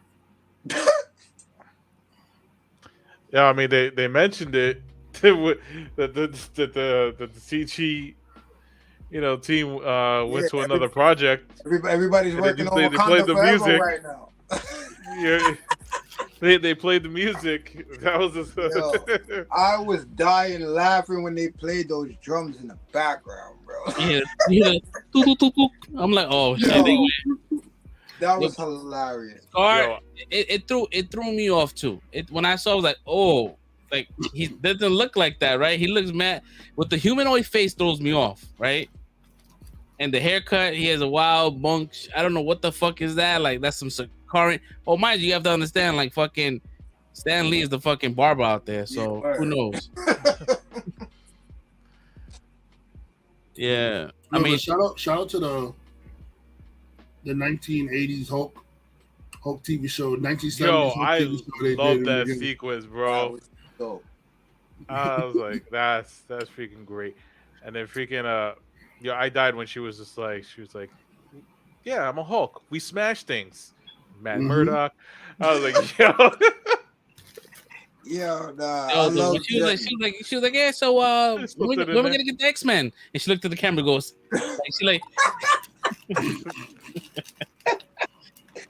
yeah. She's like, I got y'all. Yo, they were trolling. Yeah, they were trolling all the naysayers this episode. I think they've been doing it the whole season. I think that was like the point of the whole season, was to troll everybody. Like, and it's all right. So to give like my little opinion real quick, like on this last episode, to me personally, and I was talking to a couple of people about this, and I know I probably said this last week, but I felt like her story was over last week. Like, once they brought Daredevil into it, he had that moment with her in the bar. At the end of the day, that was the moment when she realized, I could be the best of both worlds. That's the completion of her arc, if you really look at what this whole entire story was about, whether what we want or not. Like that was the completion of her arc. So to me, I went into this week like I don't know where we going. Like so, it was hilarious to me that they started doing Todd with the blood, and then Bruce jumps in out of nowhere. Like to me, that was just again them trolling because it's just a reflection of what everybody is theorizing is gonna happen at the end of this series. They threw everything in there, and then she literally looked at us like, "Yo, this shit don't make no sense. This is what y'all want. These storylines don't make no sense." And then she reiterated it again when she talks to Kevin. It's like, yo, that's not what my story is. My story is this. And you got these people dropping in out of nowhere. Like, that's pointless and this and that. So, like, I really loved, for one, how meta it was and how self-aware they've been with themselves this entire season. I still have a complaint of, like, the only real lost shit I got is when Matt came into the series in, like, the penultimate episode. So to me, I still complain about that. Like, I thought it was really going to be a law comedy. But at the end of the day, pretty much everything else that they laid out for us, they pretty much answered already. And this was like pretty much a wink to all of us. Like, all right, we see everything y'all talking about. We understand it. We trying to do that too, but let us work. Like, so I enjoyed it, man. I think they did very, very, very well. This was a big swing. I think they knocked it out of the park personally. So I very much enjoyed this final episode. Yeah, it was kind of a little bit of a bummer that he was the creator of like Intelligentsia. Like I feel like it should have been the leader, right? The leader should have been Modoc. Yeah, like somebody in that caliber, right? But I guess they try to keep it grounded, right? Make it more of a hate thing. Like we hate her. Mind you, her information is still out there. And her blood was synthesized. So how many vials was created? We don't know. And that's the thing. They got shit like that could come back to turn Ross into Red Hulk. You know what I'm saying? So there's a lot of things that they had planted in this series that you probably gonna have to go back and really pay attention to, because a lot of these things were just throwaways. But there's no blood anymore. She erased that. She erased that story. It's over. No, she erased him taking it. She didn't. I mean, taking it at the end. I don't think she erased the whole storyline because he ended up going to jail for it. Yeah. The fact that he was able to draw bluff from her. No, he went to jail for hacking her personal information. So that's what I'm saying. They probably still have the blood then. I think she just erased the fact that he took the blood and turned into a Hulk at the end. I don't think she erased the fact that they took it from her, period. I don't know. I don't think that was explicitly stated. And I guess that's what the leader needed, right? It's up in the air. Yeah, they made sure like, hey, this show's not really connected to a movie. So it's not like she could pop up from anywhere. The only thing that kind of like teed up something was, having Scar. Like, what do you do with this character? Why would you introduce this person? Like, this was kind of like out of left field, to be honest. Like, we kind of like, I think we theorized. I think one of us theorized way back when. I think, he's gonna have a kid, whatever. Maybe his kid was coming, and he's like, hey, pops, you. That shit was coming out there for child support. That's what I didn't expect it though. I thought that was the lead into the movie. I didn't expect them to throw it in here. Yeah, and it looked kind of weird. Like, who's playing this character? Like, this design might change. I don't think there's gonna be a definitive version. I think it wouldn't be the first time they changed Hulk. They casted a kid though. That's actually a kid that they casted for the role. Like a small kid, right? Because it's supposed to be a small kid. Yeah. So they probably trying to push that towards the Young Avengers instead of doing like a Hulkling. They're probably gonna throw Scar in with like Kate Bishop and all the rest of them. Paramount is like, fuck, man. Like, you can't make your own standalone Hulk shit, but you're gonna introduce 18 more fucking Hulks, and then you can make a movie then because it's an ensemble. You can't name it the Hulk. They could name it the Hulks, and they could do it. It's like, yeah, the Hulk family. You know I mean, like, they could have been petty and just done a whole bunch of Hulk ensemble movies. Like they could have did Hulk versus Wolverine. All these different types of shit, and just been super petty. They should have played ball like Sony. They're like, we're gonna use them. You might as well sell them. It was a maestro, man. Cause you know they losing out on Namor too, right? Cause they have the rights for Namor. Namor, I think, was a trade, right? Wasn't it a trade? They I don't think so. That's why they throwing him in Black Panther, because they can't give him his own movie. It's the same thing as the Universal has the Hulk and Namor. I know. I'm pretty sure those are the only two characters they had. So again, they kind of like doing them dirty again, 2 times in a row with this Hulk shit, and then right after that, putting Namor in a Black Panther movie. Yeah. I don't know. Paramount, they don't care at this point. They're getting residuals. They're getting money for this shit. I'm not sure how much they're getting with this She-Hulk shit, but who knows? I'm mistaken. I think they only get paid for Hulk. I think so. Yeah, but I don't know how like the algorithms, like how they measure streams and shit like that. You know, Mark Ruffalo's in it. A lot of people watch the show because of Mark Ruffalo, even though he was only like in 3 episodes. I mean, he was in quite a few like cameos. I don't know. It was good, man. This episode here, this was like I'll give it a 5. I'll give it a 5. I'm not gonna be a dick. I had a good time beginning to end. So, Yeah. how about y'all? Yeah, same here. 4.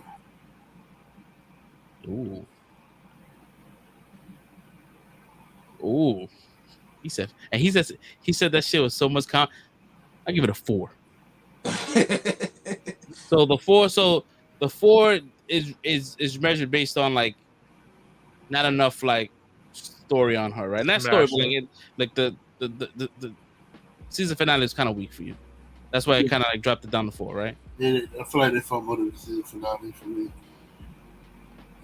And we kind of knew that going like into these Disney Plus shows, like they kind of that's what they do. They wait until the last episode to throw everything in it, but at the same time, they try to do it here again, and she kind of like stopped it, but at the same time, it kind of like hurt the situation, right? Because we would have loved to see a battle, right? Some kind of like somebody getting their ass beat. I mean, she did fight a little bit when she was trying to get to Kevin. I mean, it's kind of like one-sided, but yeah, whenever I see the Hulk fight regular folks, I think it's a cheat code because she should be killing these guys, right? Like she punched the dude, like he should have died or burst in fucking like a bag or like a meat bag. There's no way she could hold a punch. Like these motherfuckers should have been all dead. And we know she's not pulling her punches. Still haven't watched the first episode. You should watch it now. It's done now. You can binge it. You can binge it like a Netflix show. You could binge that tomorrow, Julie. I envy you. Yeah, it says you can binge all that in one day. So without reading everything, it basically says that things are still complicated. So to me, that means that basically, Universal still owns the distribution rights, because it says they can't make a Namor movie standalone. So I think they still control the distribution rights for a Namor movie, like with the Hulk. Yeah, I also don't think that Paramount is even fighting. No, it's Universal.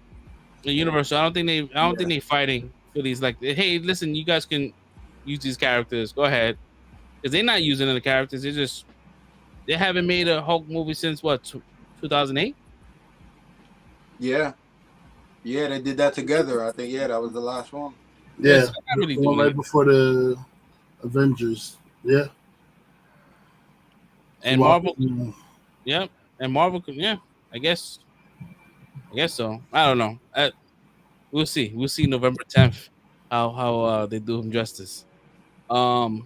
Moving to the next, what we got on the calendar today? We got She-Hulk, we got Andor, we got House of the Dragons, and there was something else. I feel like we're missing something. Halloween. We talked about Halloween a little bit. I mean, we can definitely get into it if you want to. How did you feel about it, Fresh Prince? Well, Halloween. I put Yeah. my headphones in. It kind of went out for a second. I didn't hear you. How did you feel about Halloween? Yo, bro. To be honest, it's a mixed bag for me. Like, there's a lot that I enjoyed about it, but then it's like, I guess once you actually start sinking into what the movie's about, I'm not gonna lie. I started feeling like, yo, really? Is this where we going with this? I'm like, Straight puppet master. yeah, like that. It was weird, bro. Are we talking spoilers? Or are we still keeping it kind of like vague with it right now? I mean, we can keep it vague. All right. So yeah, I'm all right. So I won't spoil it, but yeah, it was just once it got towards the, I guess, semi-reveal, I wasn't feeling where it was going, and it started taking me out of everything, and I didn't understand how that was supposed to reconnect with Jamie Lee Curtis and everything, and then I kind of like how it ended, you know, closure to everything. Yeah, it's like there's like that, just a chunk in the middle where I was like, what is really going on right now? Like, Yeah. I'm not with this at all. Yeah, I felt the same. I felt the same way, and I'm like, you know, the first two were like solid, right? They're not like the greatest, right? It was a nice slasher film. You had a good time. Nice It is- continuation. Yeah, right. But it seems like, I guess, because the producers or you know, the people fronting the money was trying to pump these movies out fast, and I think this was like what happened, right? The last one just came out like last year, and they rushed this one, and it felt very rushed, right? I mean, the first kill, right, with the little kid was wild. I didn't think I was gonna see that shit. Yeah, That see, it's was things like that I like, though. That caught me off guard. So I was like, Yeah. oh, okay. Yeah, but yeah, I really like you said, it was a mixed bag. I'm not 100% on board with this one here. Like, it's totally forgettable. I probably won't watch this movie again. It's I don't know. It was okay. Maybe I need to watch it again. I did say this in the beginning of the episode. Maybe I need to watch it again with like a different lens, maybe. But as of right now, it's A full stomach like you did with Uncharted. with a full stomach, like I did with Uncharted. Did with Uncharted and did with Morbius, because Morbius wasn't that bad either. Yeah. I think I'm gonna try it again with my family tomorrow, just as a family night movie. And Yeah. No, it's the Halloween. It's, you know, thing is, we trying to find too much logic in these movies. Like, there's not gonna be no logic, right? It's gonna be like it's a slasher film.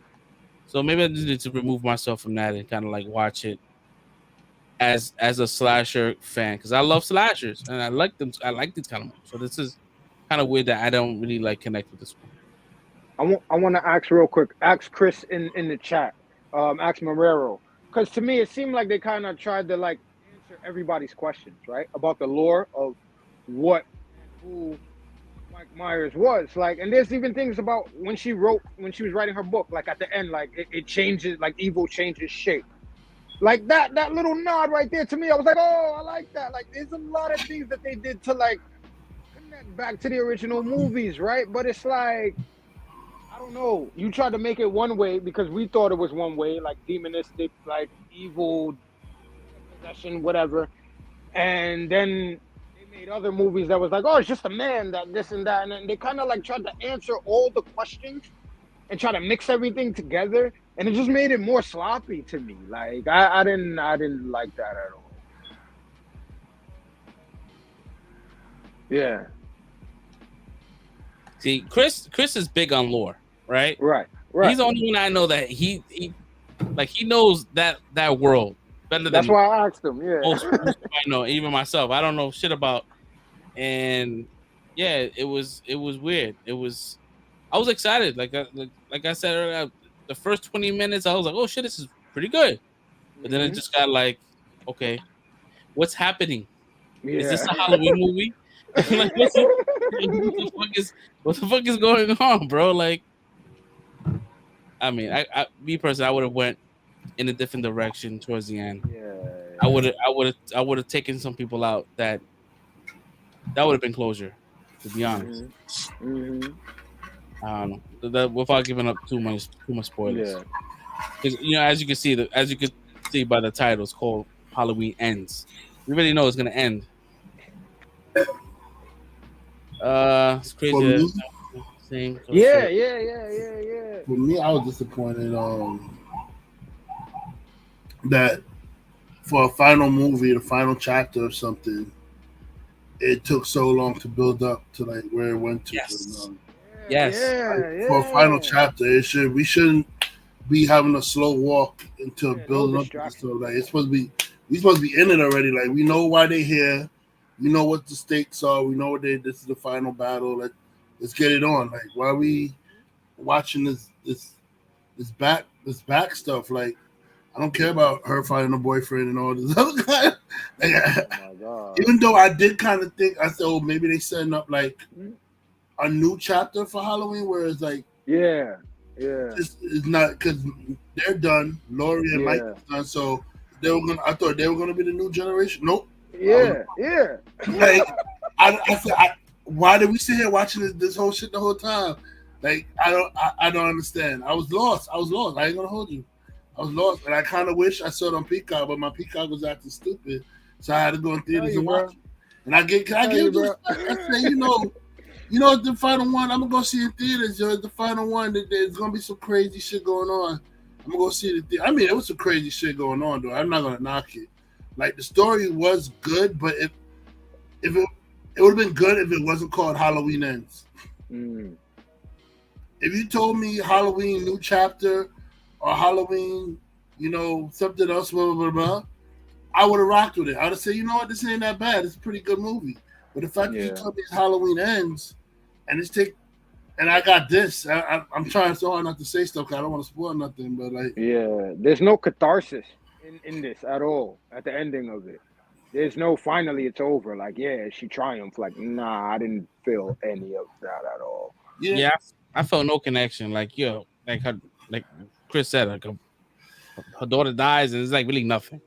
It's like a nothing sandwich. You motherfucker killed your daughter.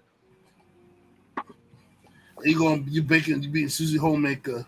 Let me make some cake. Oh, I messed up the pumpkin pie. Oh my god, no. That kind of trauma, bro. You're not the same. She was still like decorating like Halloween. I'm like, yo, bro, like you wouldn't even want to like deal with Halloween at all. I thought the same thing, bro. That was weird to me. That felt off. Like, still throwing parties and shit. Like, nah, that's kind of weird. Nah, Laurie Strode though, man. When we did get to it though, Laurie Strode, yo. She's with the shits. Yeah, she's with the shits. Oh man. If I ever had to pick like a shorty to fight on my side, Laurie Strode. Her or fucking Sarah Connor, bro. Yeah, word. For real, bro. Which Sarah Connor though? There's been a couple of Sarah Connors now. Like, which one are you? I'm talking about the original. I'm saying Terminator 2. Word up. Terminator 2 Sarah Connor. Not Amelia Clark. No, not her. Not Daenerys. But yeah, if I have to rate this Halloween, I'm gonna give it.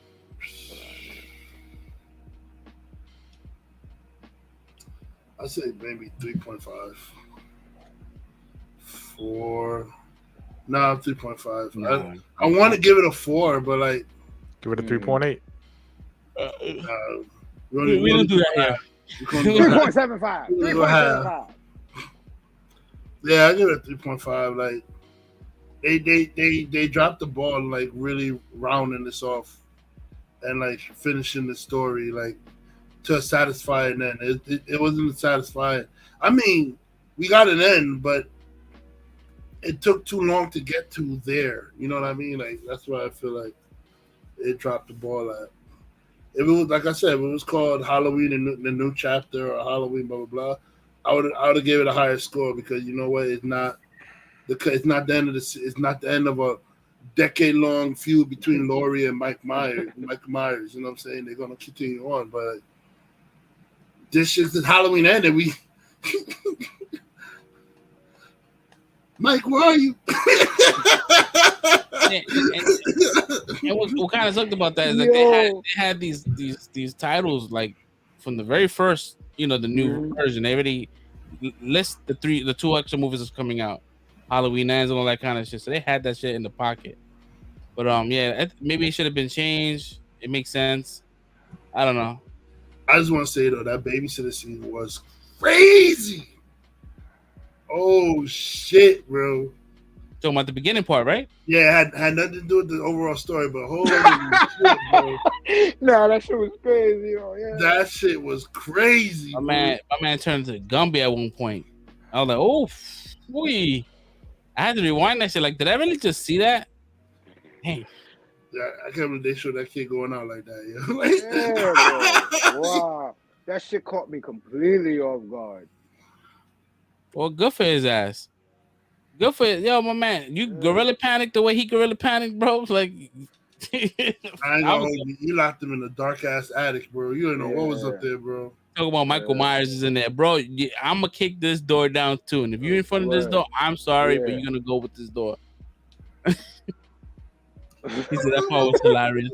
It's definitely hilarious, yo. Yeah, this movie here, man. This is for me, guys. Unfortunately, it's gonna be a 3 for me. Solid 3. Yeah, solid 3. What about y'all? What about you, Fresh Prince? I give it a 3.5 because again, like there were aspects of this that I really liked and aspects that I liked that they threw back to original. Some of the things Marrero said in the chat. Also, when she was in the closet, in the kitchen cupboard or whatever it was, that kind of went called back to when he was searching for her in the room when she was in the closet. There's a lot of things that I liked about it. Again, they're just that big chunk in the middle that I felt was totally unnecessary to where the story was going.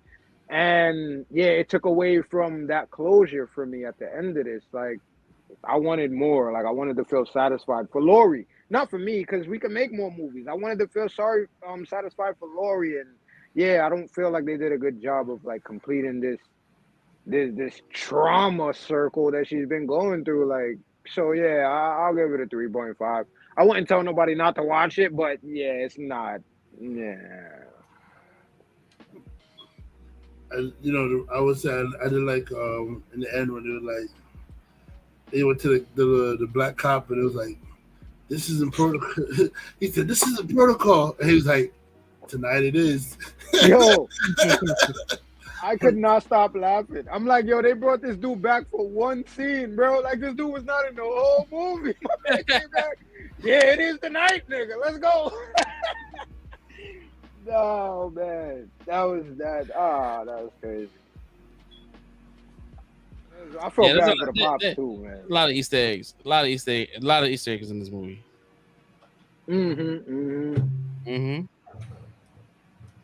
Well, I think everybody gave it a score. I think Solbrick has not watched this movie, so I guess next week, maybe do some homework. Oh, good. We didn't TBD. Watch it, bro. Watch it, bro. TBD. I want to get your opinion. What? Yeah. So we're gonna get Google just go off on its own, yo. What the hell? I heard that shit. That shit does that shit a lot. You got a fucking music. Hold on, what the hell? You got a dopey cat. Hey Google. They threw some love songs on for you. They throwing on a quiet storm for you. Your fucking ghost is trying to fuck, bro. Yo. That shit said Gothic. Hit Spotify and it started playing something. What the fuck? Like, yo. Your ghost is in the mood today, brother. I'm about to throw that Google Home out the window. He's like, that shit wants residential. Yup, you got little dopey cat. Hey, you know what's funny, yo, bro? My eyes are getting heavy. I was over here, but that shit will be wide. I'm wide awake. Nah. We gotta keep those eyes open because we're gonna talk about some real gangster shit, bro. We're gonna be wide awake. Holy shit, bro! The fuck was that?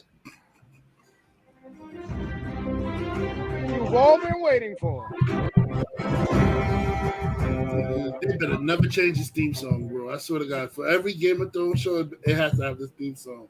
Yo, this is the theme song, bro. I didn't think that this show can get better and better, right? This shit is like. Hold on. I was sitting there like with a grin on my face the whole entire time, right? Viserys, they did him dirty. Serious, man.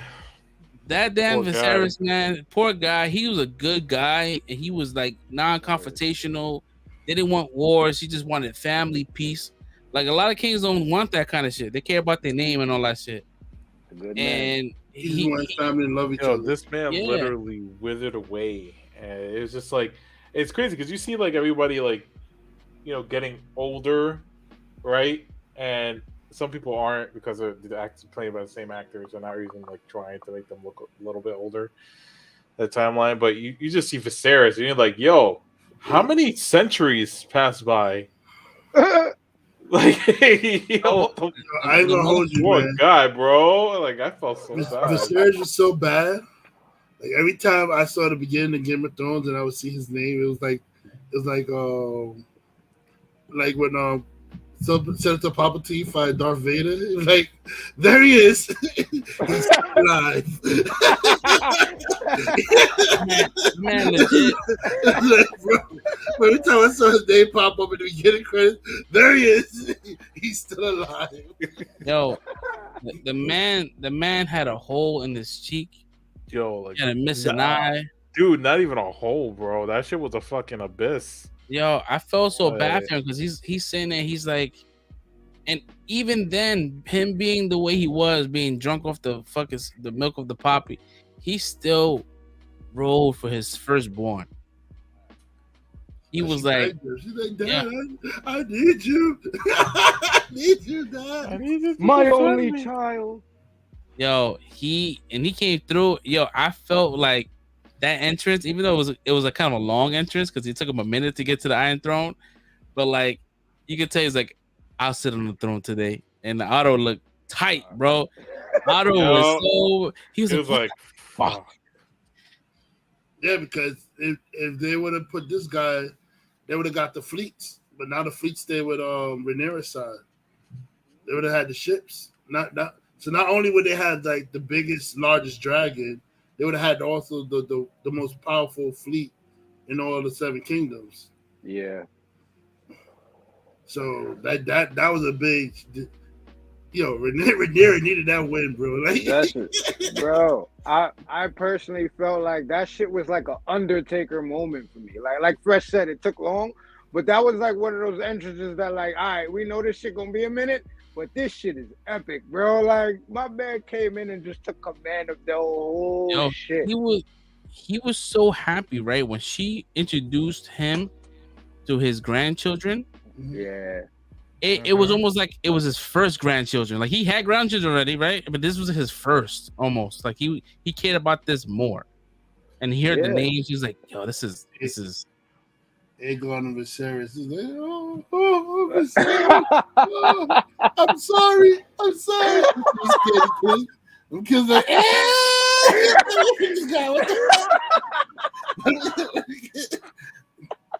Yo, kids are mean to their grandparents, man. Yo, some kids are assholes to their grandparents, yo. What got me so hype is like the stare downs between like Aemon and fucking Daemon, right? Those stare downs, like he's like, "What you gonna do? You ain't gonna do nothing." And you're like, and Aemon is so like he's so stoic, right? Like he doesn't move, like his lips don't even fucking move. He's like he looks and he looks away and he walks. Like he's so like cutthroat and so like he doesn't give a fuck anymore. Like he's been bullied his whole life, and now he's like one of like the greatest fighters, right? And it shows. And Daemon looks at him like it looks like a younger version of him. Yep. And he's like, yeah, they recognize real. Like he's just And the not to spoil anything, but that some shit's gonna go down, and it's gonna go down very soon. You see that moment before. I don't want to call it out too early, but even that moment when Daemon does what he does in the throne room, like you see that look that Aemon gives. Everybody's like, "Oh my god!" Aemon's like, "Oh, all right, that's how we get down." Yo, Like that. Hold on, before we go too far, that throne room shit. That was one of my favorite scenes in all of Game of Thrones, bro. I was cracking the fuck up, bro. Because I knew he wanted to say it, and you saw his face, and I knew he was gonna say it. And David was like, say it. He's like, I was hoping. He was like, yo. Bastard!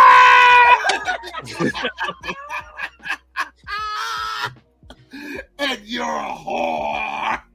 Yo, my man, like, fuck it. If I'm going out on my 10 toes down. Man. Fuck everybody in this bitch. This man was talking about continuing his line, and right with that word, bro, he just ended his whole line. Mm-hmm. That was it. Your name don't exist no more. And he's so stupid because it's gonna go right back to the Valerians, right? They have kids. They're gonna the throne is gonna be occupied by Valerian. Yeah, because the daughter was on Damon's daughter was gonna marry the son. Yeah, so like it still would have been Valerian blood.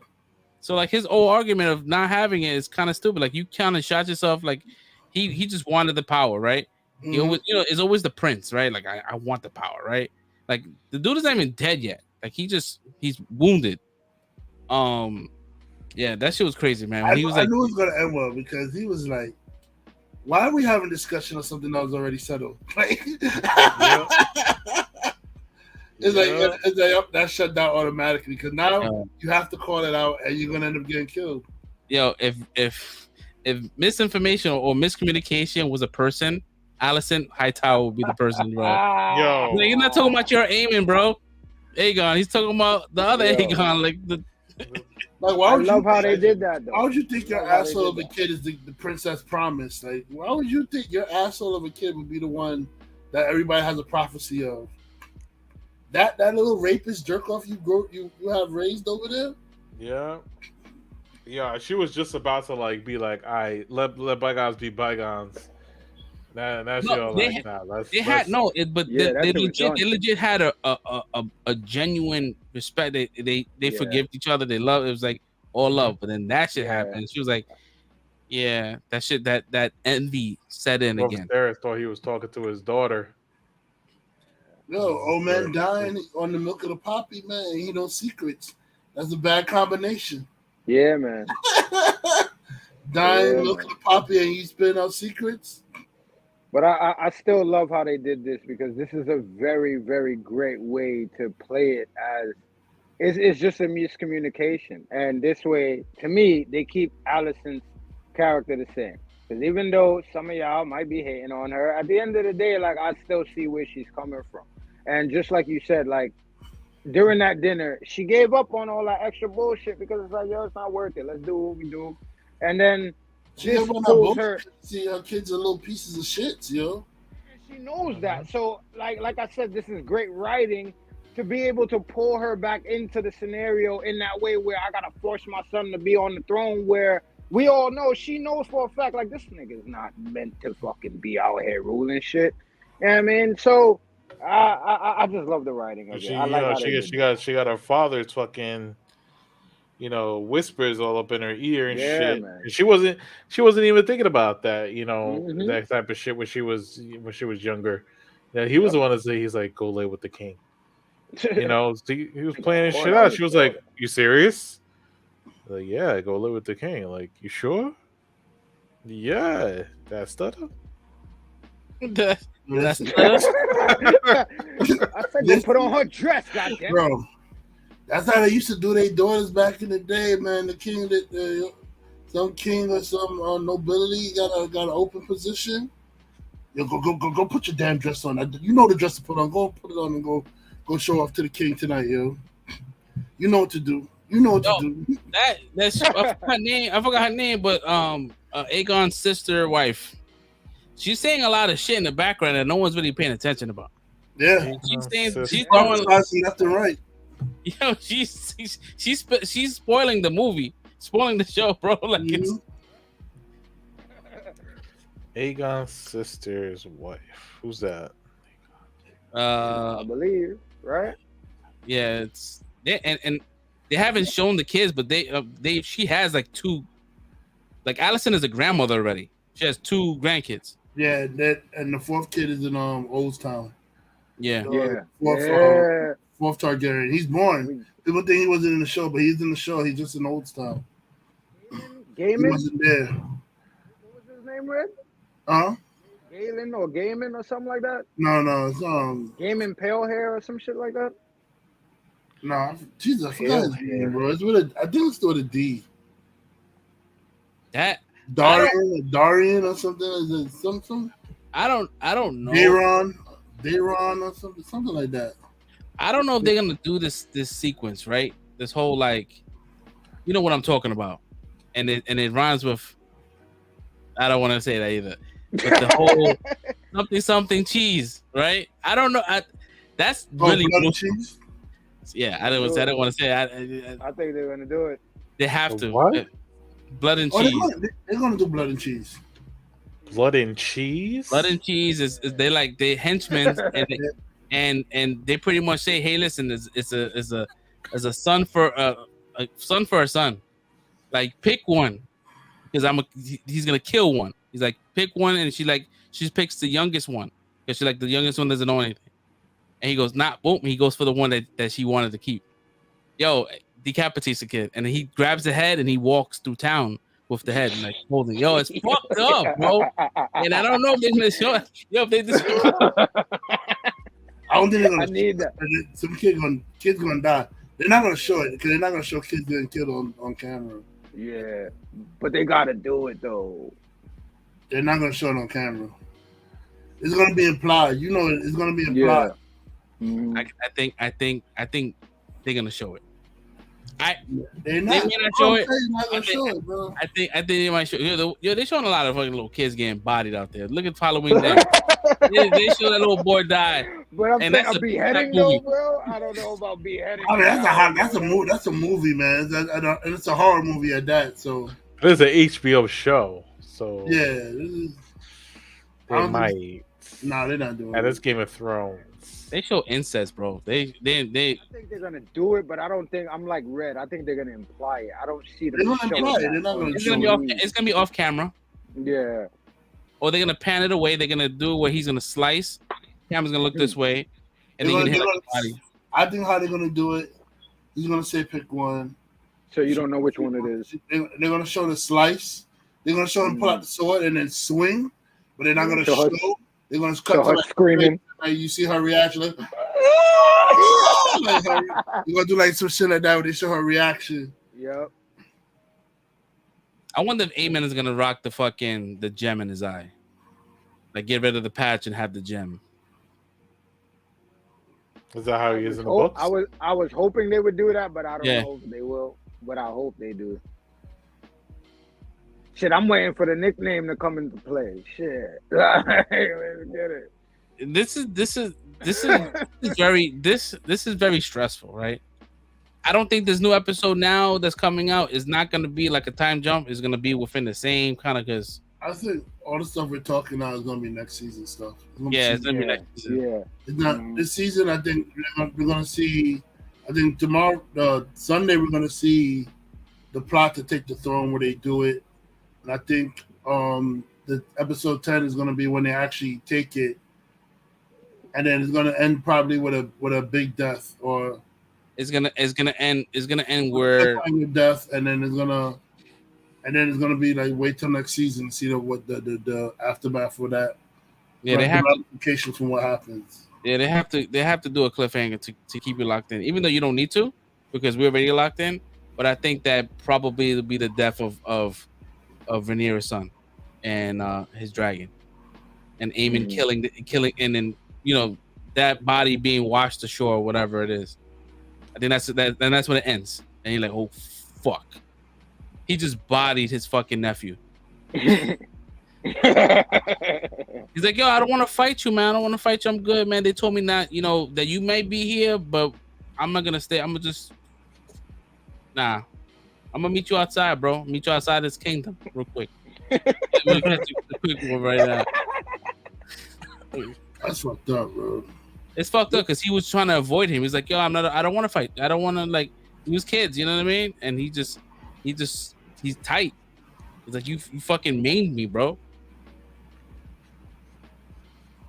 Even though I think he did better. About it. Yo, the fucking pig scene, he was tight. They was laughing, and I was like, oh shit. Because at first I didn't get it. Roasted pig right in front of him. Yeah, I was like, oh shit. And he was like, he got him. He's like, let me toast. And the whole strong shit was the most pettiest fucking speech ever, bro. She got no control on too. Because even I as would she's have did still that on the shit too, top, bro. Like I was minding my own goddamn business. You want to be out here laughing and shit like shit funny? Alright. I'd have did the same shit. He said handsome and strong. Oh no, handsome, wise, and strong. Strong. I was like, oh man. And he's like, why? You not strong? No, he's so bad.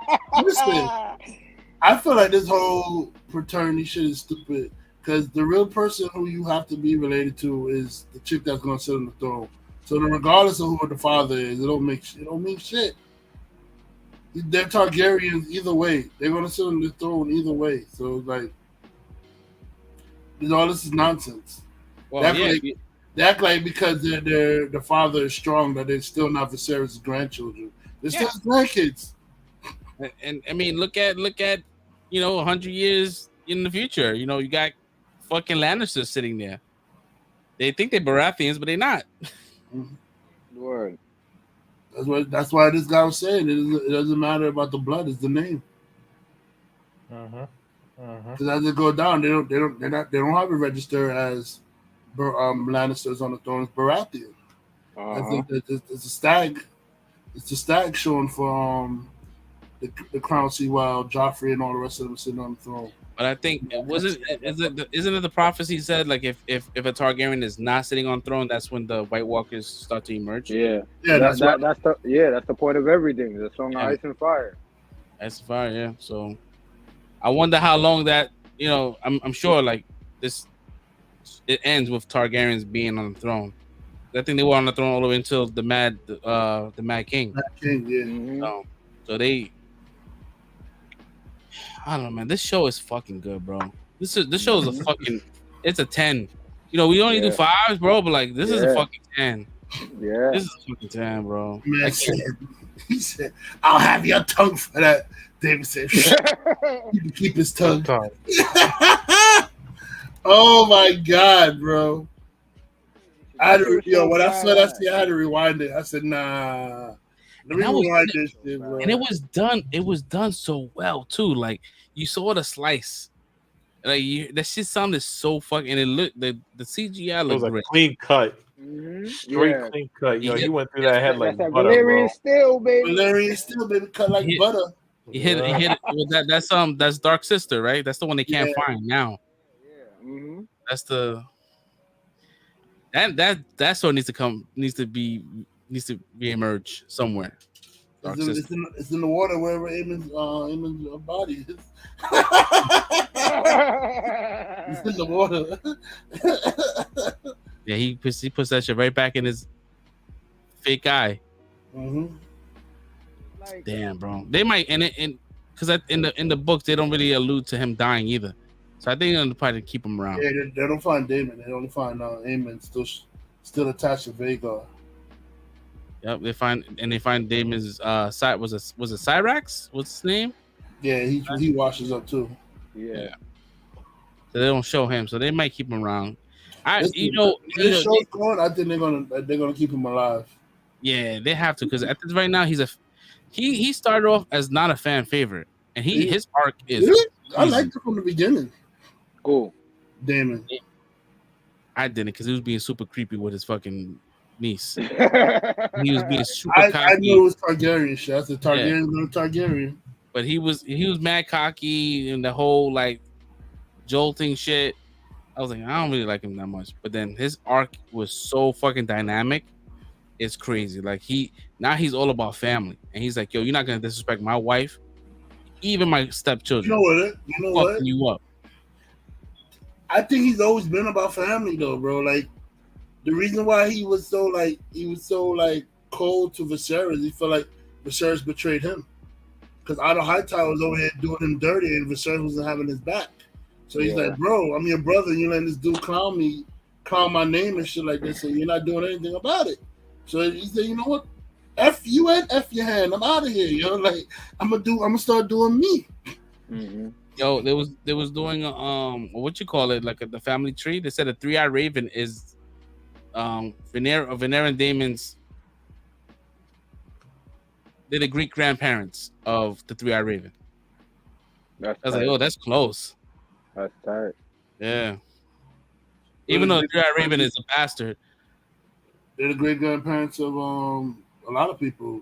3-eyed Raven, Jon Snow, Daenerys. Yeah, but it's like I think, but it's like because like great. This was like just as great. Like it's closer within the timeline than you have.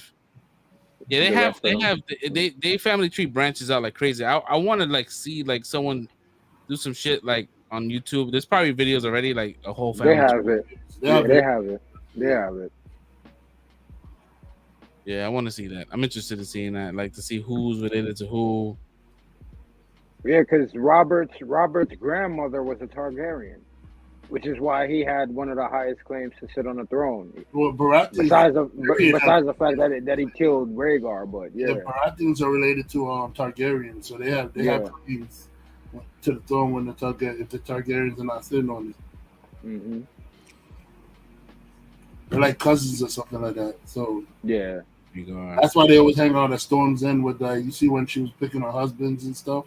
She was at the Baratheons' place. Like they always hang out at Storm's End. They're like family. Yeah. Nah, this. And it, I personally one last part because nobody talked about this, but in the throne room, like and watching like the behind the scenes, like I found out that this was like not written in the script, but just like an accident and improv. And it's crazy to me because the whole crown situation, because that was like one of the moments for me when I was like, oh shit, like that shit hit me. Like when Viserys is trying to get up to the throne and the crown falls off his head. That was an accident. Yeah, it was a blooper. It wasn't supposed to happen. And then when they showed Daemon as the one that's there, like Matt Smith actually just walked up and grabbed it for him, and that whole interaction was just improv off of a blooper, like, and they left it in.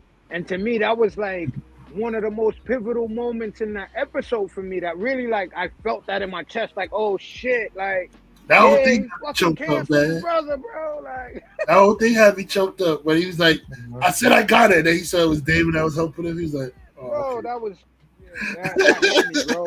Yeah, the whole sequence hit me like, damn. And then you saw Damon was visibly mad when he saw how he was in that bed. He's like, nah, these niggas been making me sick the whole fucking time I was gone, bro. Like he knew the high towers are fucking up his brother, yo. And you could tell, like they grabbed it and they started smelling that shit, and even she was like, yeah, this is fucked up. Damon was like, he was like, nah, fam, what they doing to you? Yeah. They just keep him sedated long enough to do that to close out certain businesses. It was all business keeping him alive, because he should have been died a long time ago.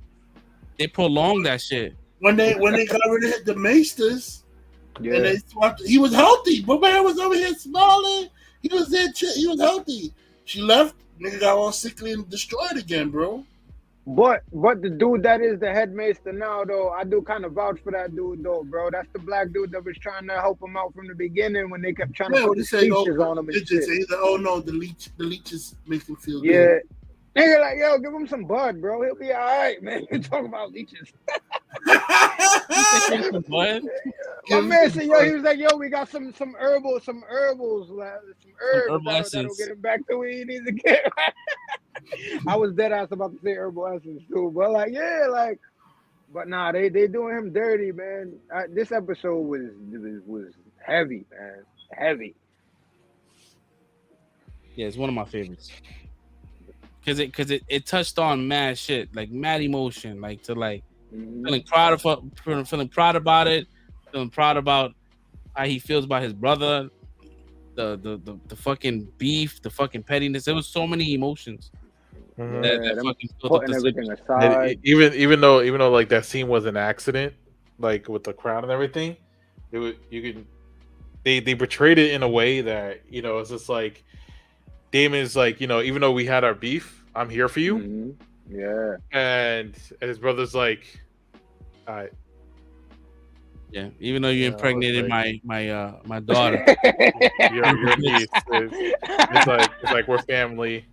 That's Bro, that bullshit. he's He flowered my daughter.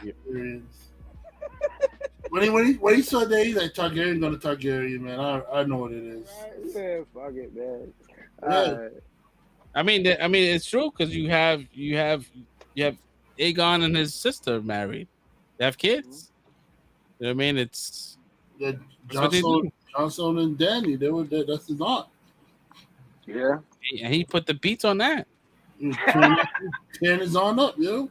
He put the beats on that, and Even after finding out. finds Yeah. out and puts the beats again. Yeah. So he willingly knew. He knew. Like, all right, this mountain now. The first time was an accident. I didn't know.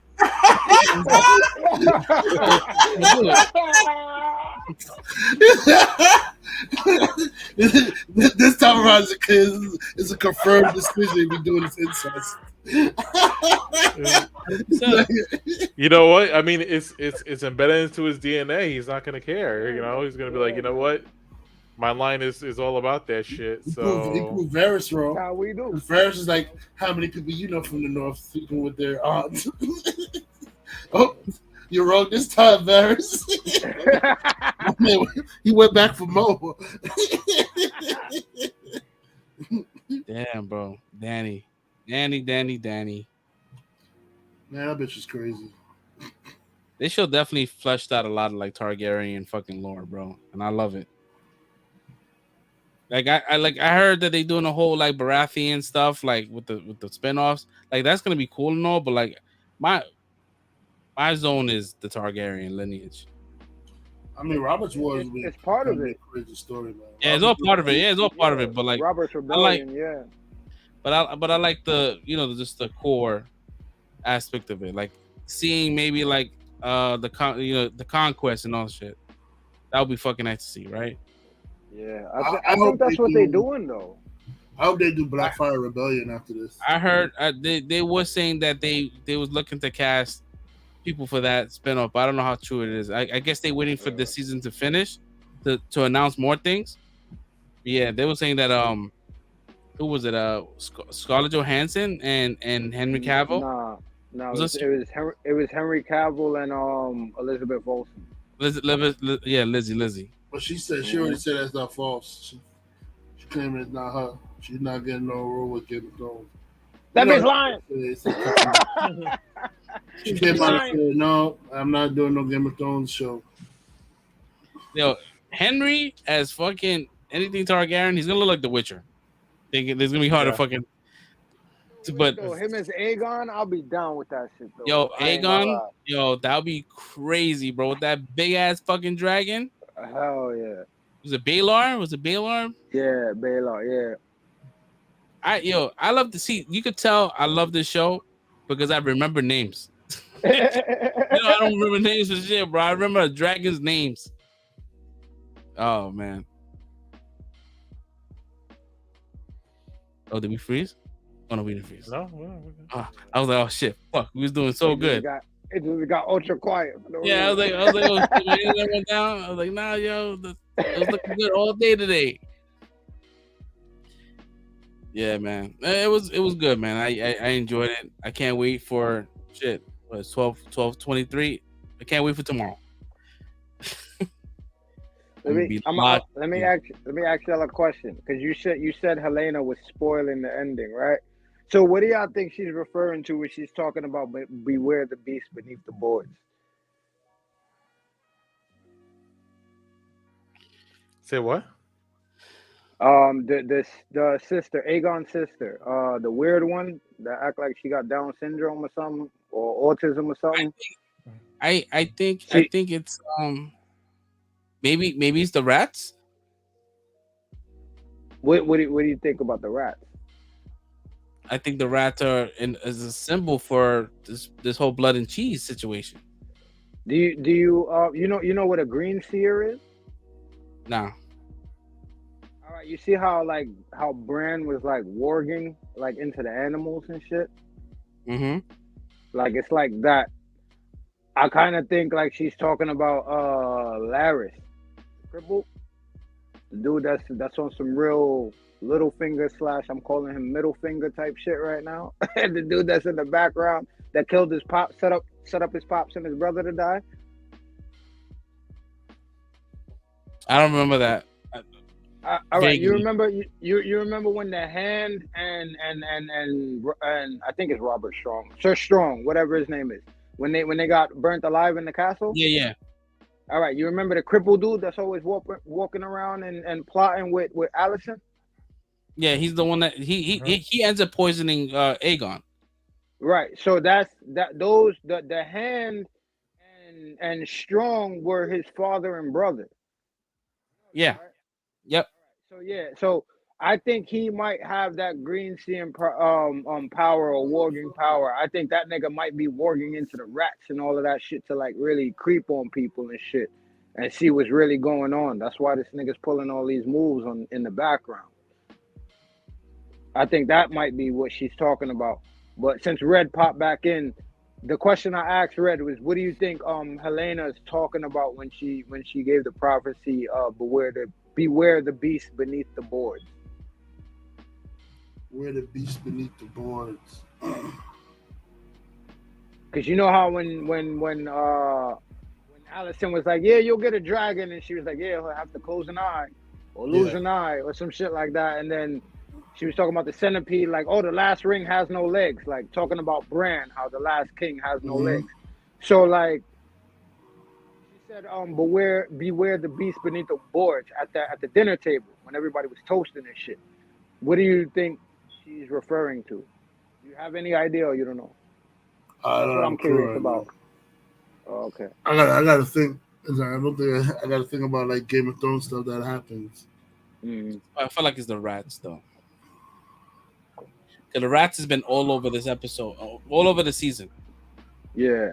Allison was like looking up, and the rat was on top of the baseboard. Like there's so many, like just one rat, right? At the So wedding the whole, and like, shit. I think that's Law Strong.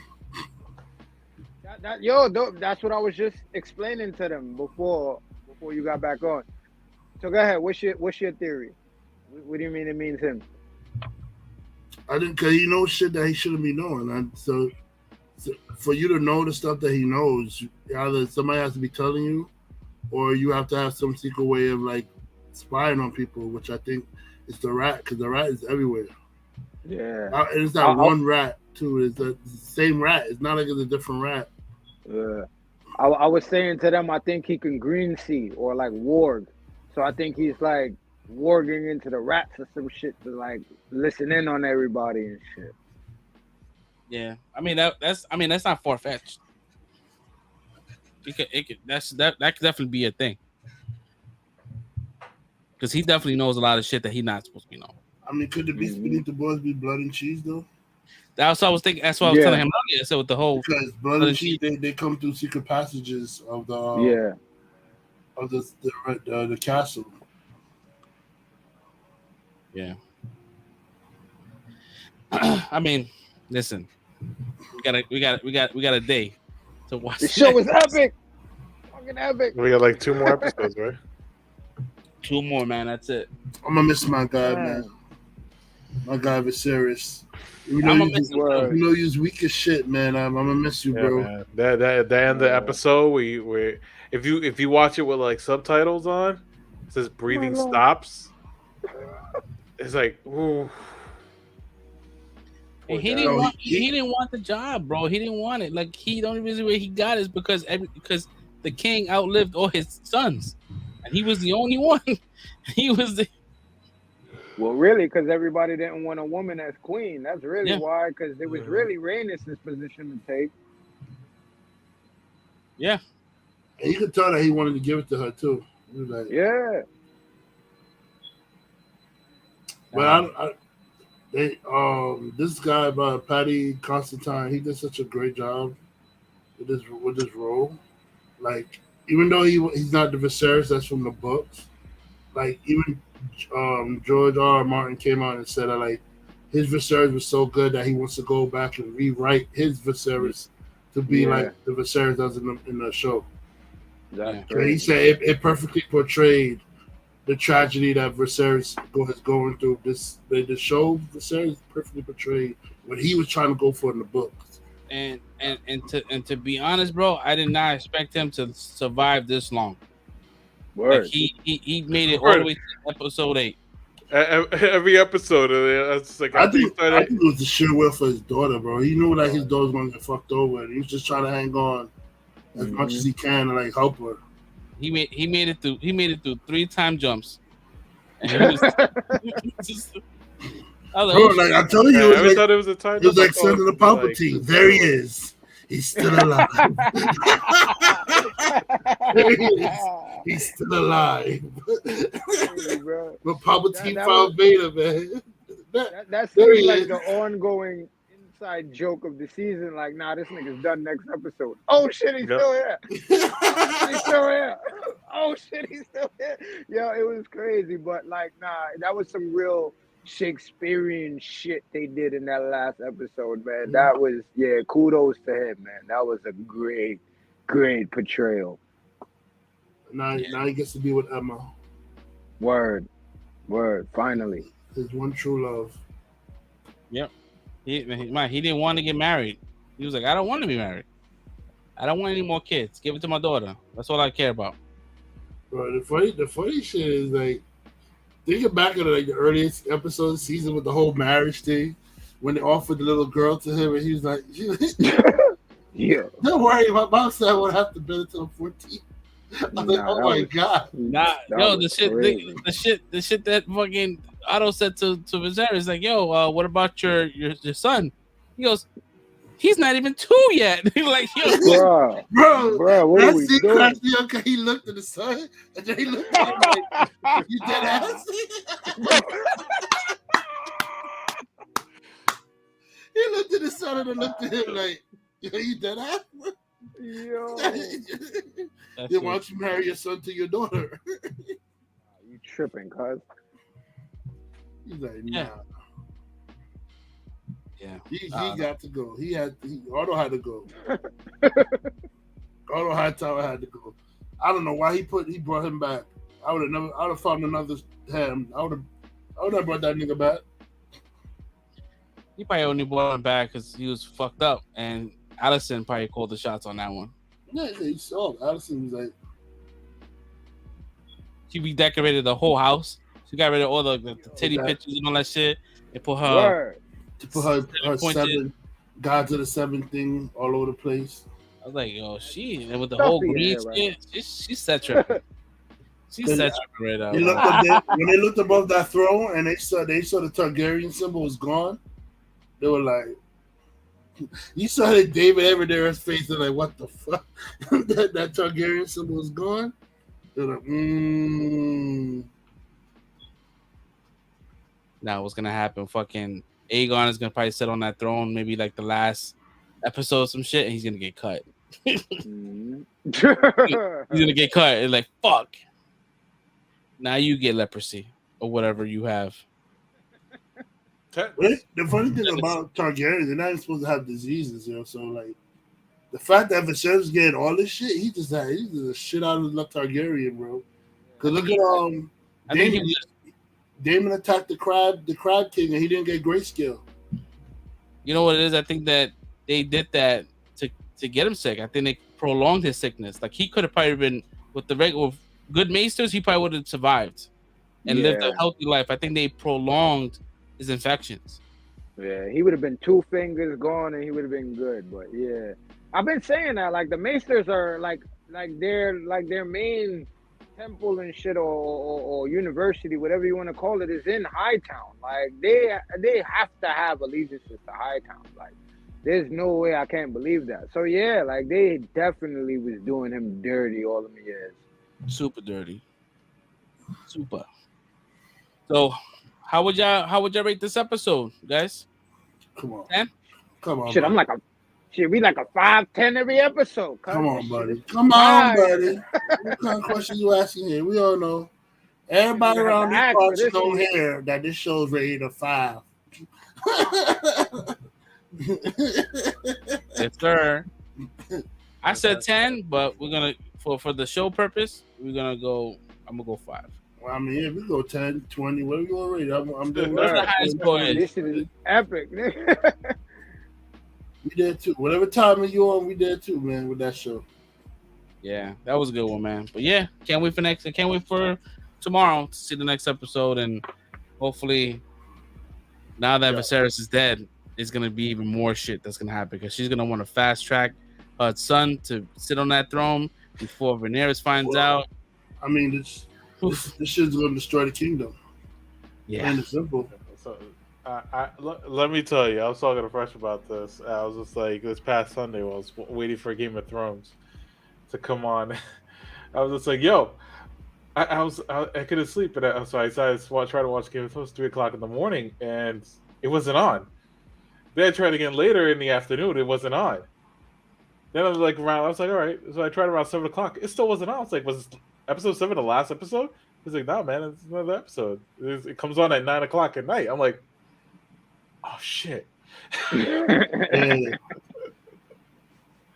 Yeah, they stick to that street date. They don't release that shit 12 o'clock, 3 o'clock. It shows whenever it shows on regular TV. Yeah, because they know the streamer's gonna spoil that shit for the regular TV watchers. Mm-hmm. I know Stars does that shit. Like they release it at 12 midnight, but they still have like a street date at 9. That's when the show actually premieres.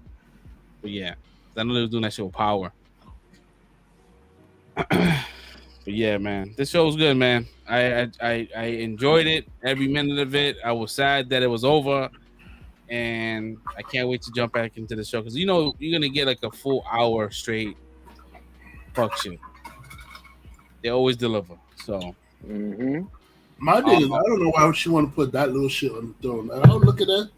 You look at that, you know he had no business being anywhere near a throne, yo. Yo, I thought she was gonna kill that poor handmaiden, yo. She did. Like, she did.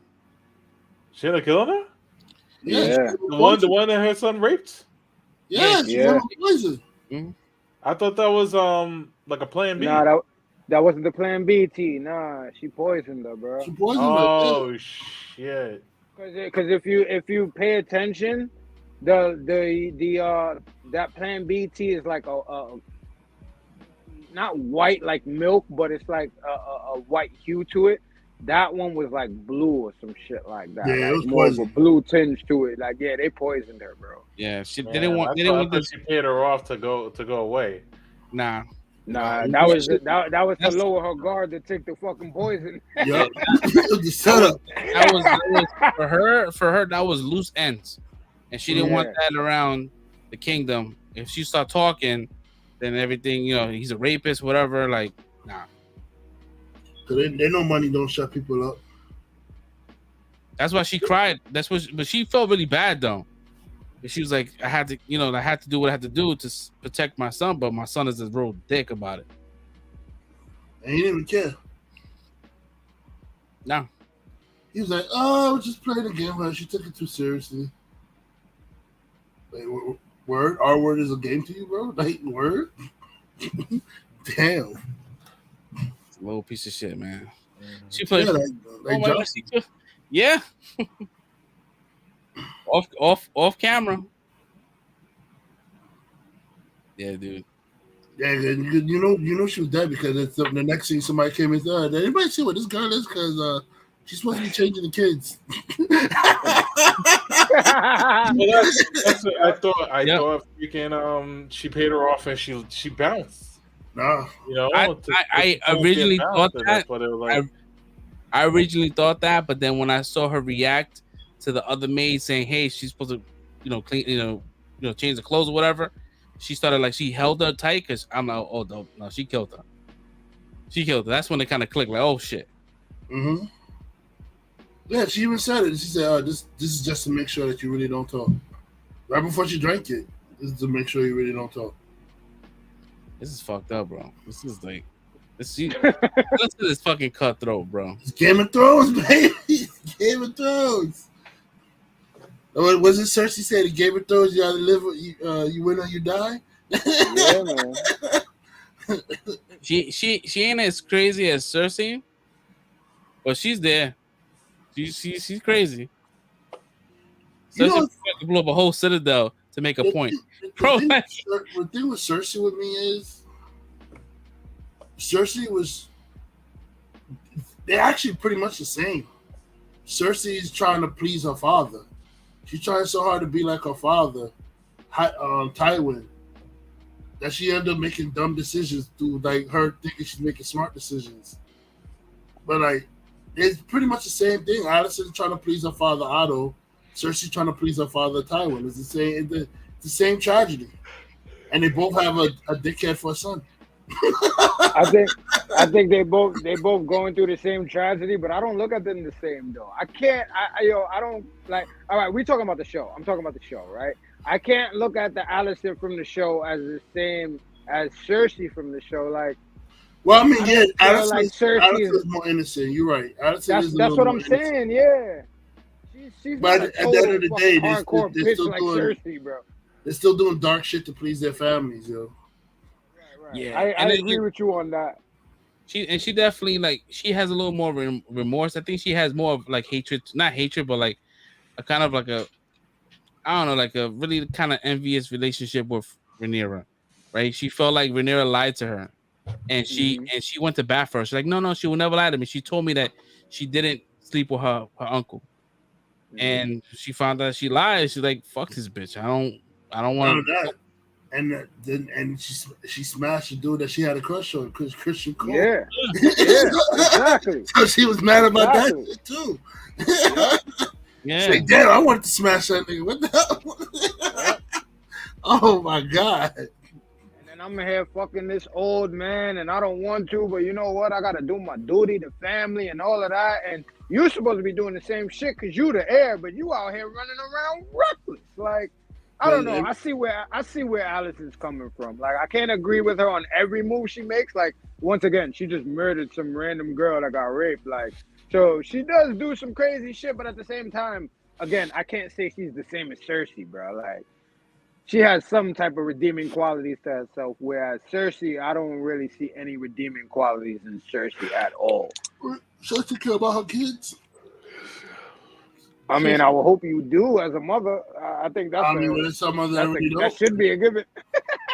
Some mothers that really don't.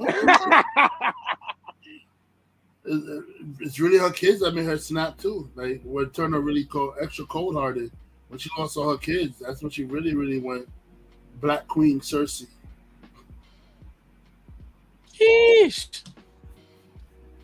I think she's just getting started. Yeah, I mean, her arc is pretty. We haven't seen nothing. Wild. We haven't seen nothing.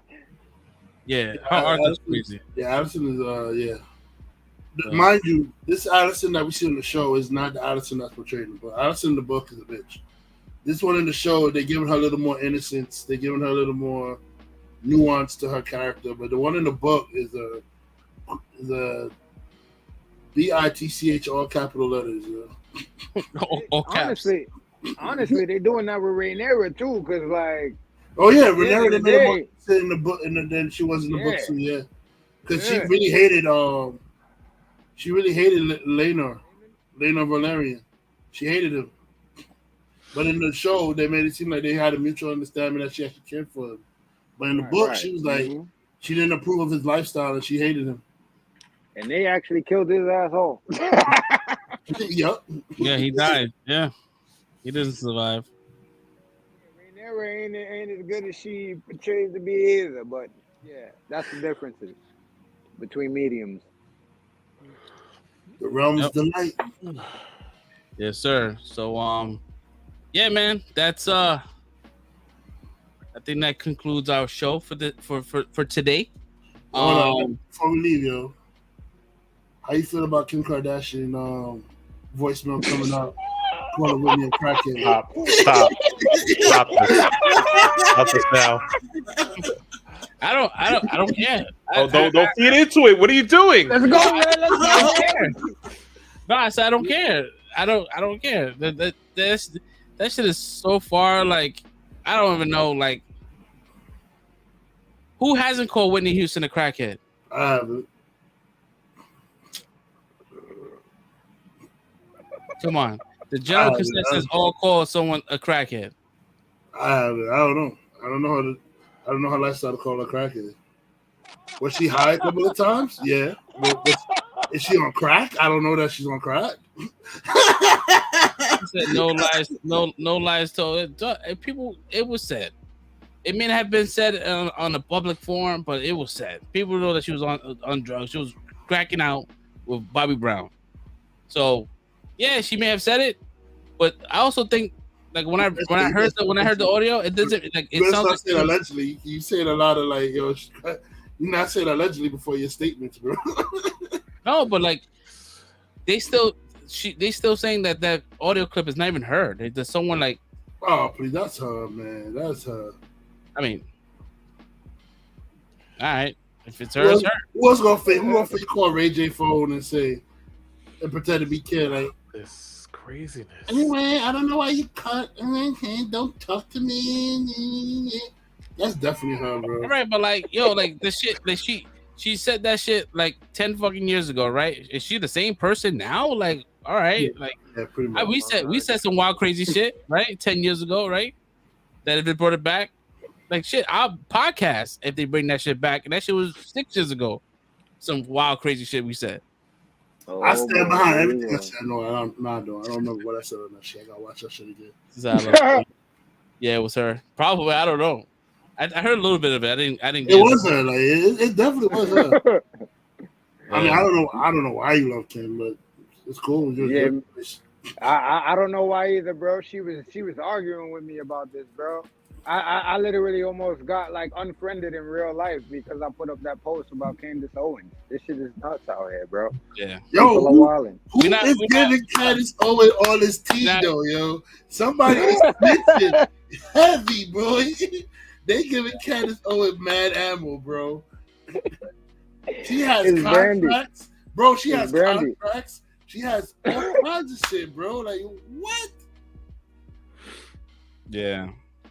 Yeah, that's another topic for another time, bro. You think it's Ray J, but it's not because she's trying to get in contact with Ray J to be on her show. So somebody else is giving her this tea. Brandy, cuz. Yo, this is crazy. Somebody is, but these are all once again. This is all rich people problems, man. Yeah, word. I don't got that money, so that money to not be invested. I'm done with these motherfuckers. All of them. Word, even Kim. Even Kanye. All of them motherfuckers. But yeah, we Kanye, I've been done with Kanye. I don't know. Next week we'll talk about Kanye. I think what Chase Banks. He's gonna be on Drink Champ. Like he was on the barbershop. They decided to cancel the barbershop because they didn't want his crazy rhetoric. But then Noriega was like, "Hey, come on our show. You can say what you want." So we could watch that and then talk about it next week. I know he's gonna say some wild crazy shit. Wait, he's going back on again? Yeah, tomorrow. Yeah, I'm interviewing someone, right? Say we have somebody on the show and I'm interviewing them, and they're saying some crazy ass rhetoric or some shit like that. I'm not censoring their shit. I'm gonna play it. That you said it. Yeah. You said it. You gotta have to own it. You have to sit on your words, bro. I'm not censoring their shit. I'm not saying, oh, we're not gonna play it because he said some crazy shit. Like, no, you need to hear what he said. People, I feel like we need to stop censoring people, let their shit air out, and get to see what people really are. Like, people tend to forget that Kanye's the same nigga that said slavery was a choice. Like I didn't forget that shit, bro. And they still run out of buy his Yeezys and shit. He said slavery was a freaking choice. Right. I feel like there was no coming back from that for me, yo. It's like I feel like the problem in society now, and this is the point I was trying to make with that Candace Owens post that I put up. It's like, yo, listen, I'm not saying this chick is my best friend, bro, or I'm in love with this chick, like, and I agree with everything that comes out of her mouth. That's not the point. But just because I can't stand somebody, or I don't like the way they come across, or how they project themselves, that doesn't mean that I can't listen to them and give them credit for something that they're saying that's right. And I feel like that's the problem in society. It's like everybody wants to be spoon-fed the right way. Like, listen, is not always going to be one that you want, but at the end of the day, did you get the message? Bro, That's the point. Did you get the message? Fuck the messenger. she was one of the main ones. She was one of the main ones that exposed Black Lives Matters. They were stealing money from people and buying mansions. Like they're taking people's money and buying mansions. They're not even using it to put it towards black causes or black communities. They're just spending it on themselves. So she exposed it. She exposed themselves or going towards the LGBT community. Like none of that has to do with whatever the cause is for. But what happens is when you start talking about this stuff, people start getting emotional and they think you're attacking the movement itself. Does it get shadow banned again? It is what it is, bro. It's real talk.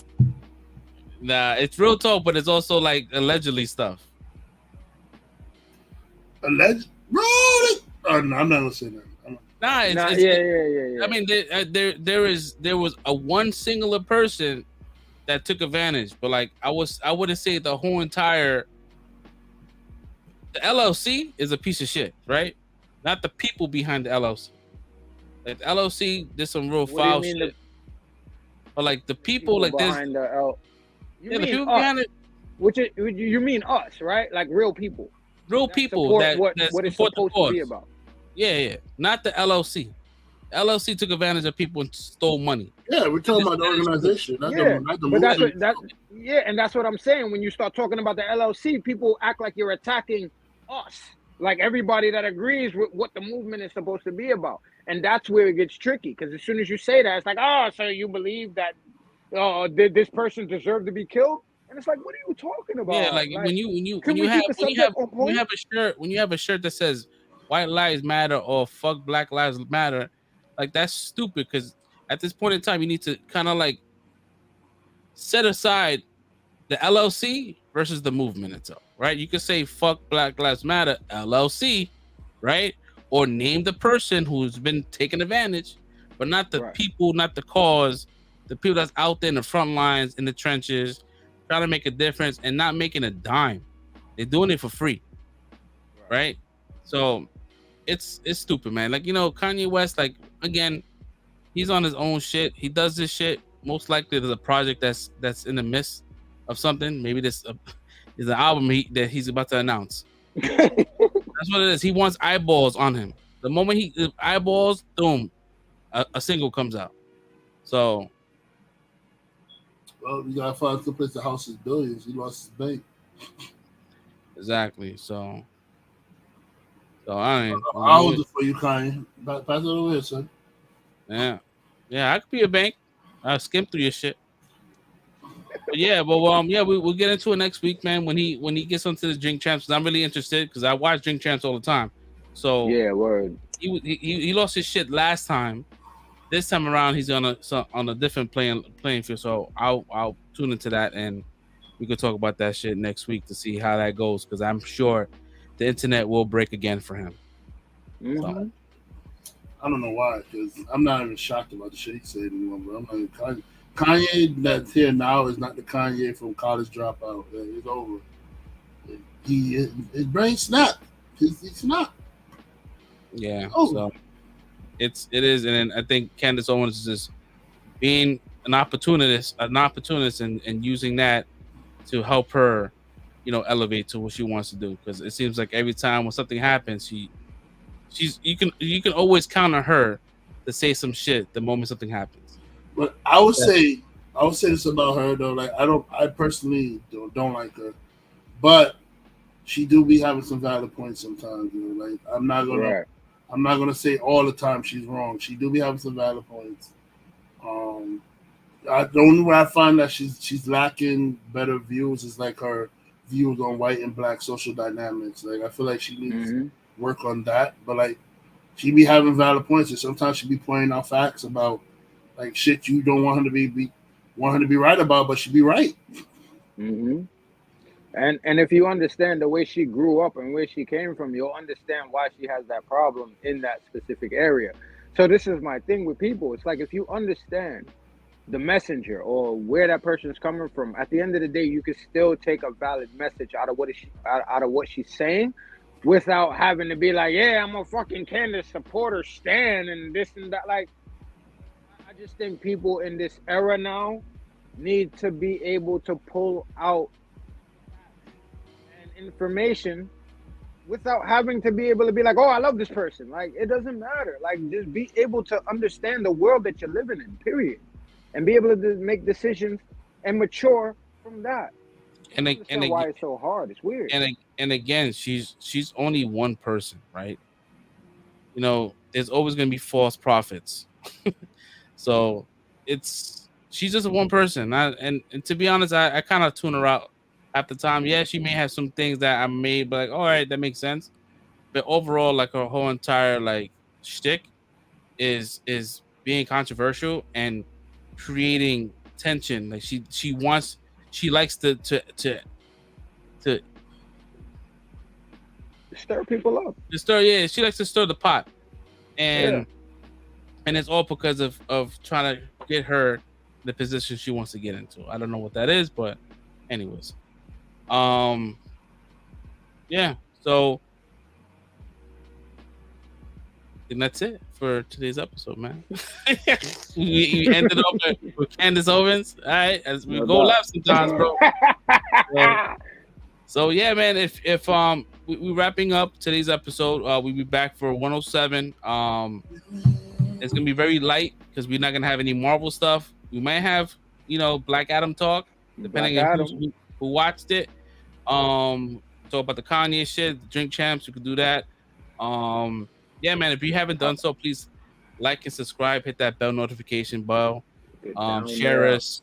We here every Friday. We release 2 to 3 hours of content. Your shares definitely help the channel. You see it in algorithms. It shows that you guys do share. So we appreciate y'all. Yeah, man. Until next week, man. We catch y'all later. Peace. Peace.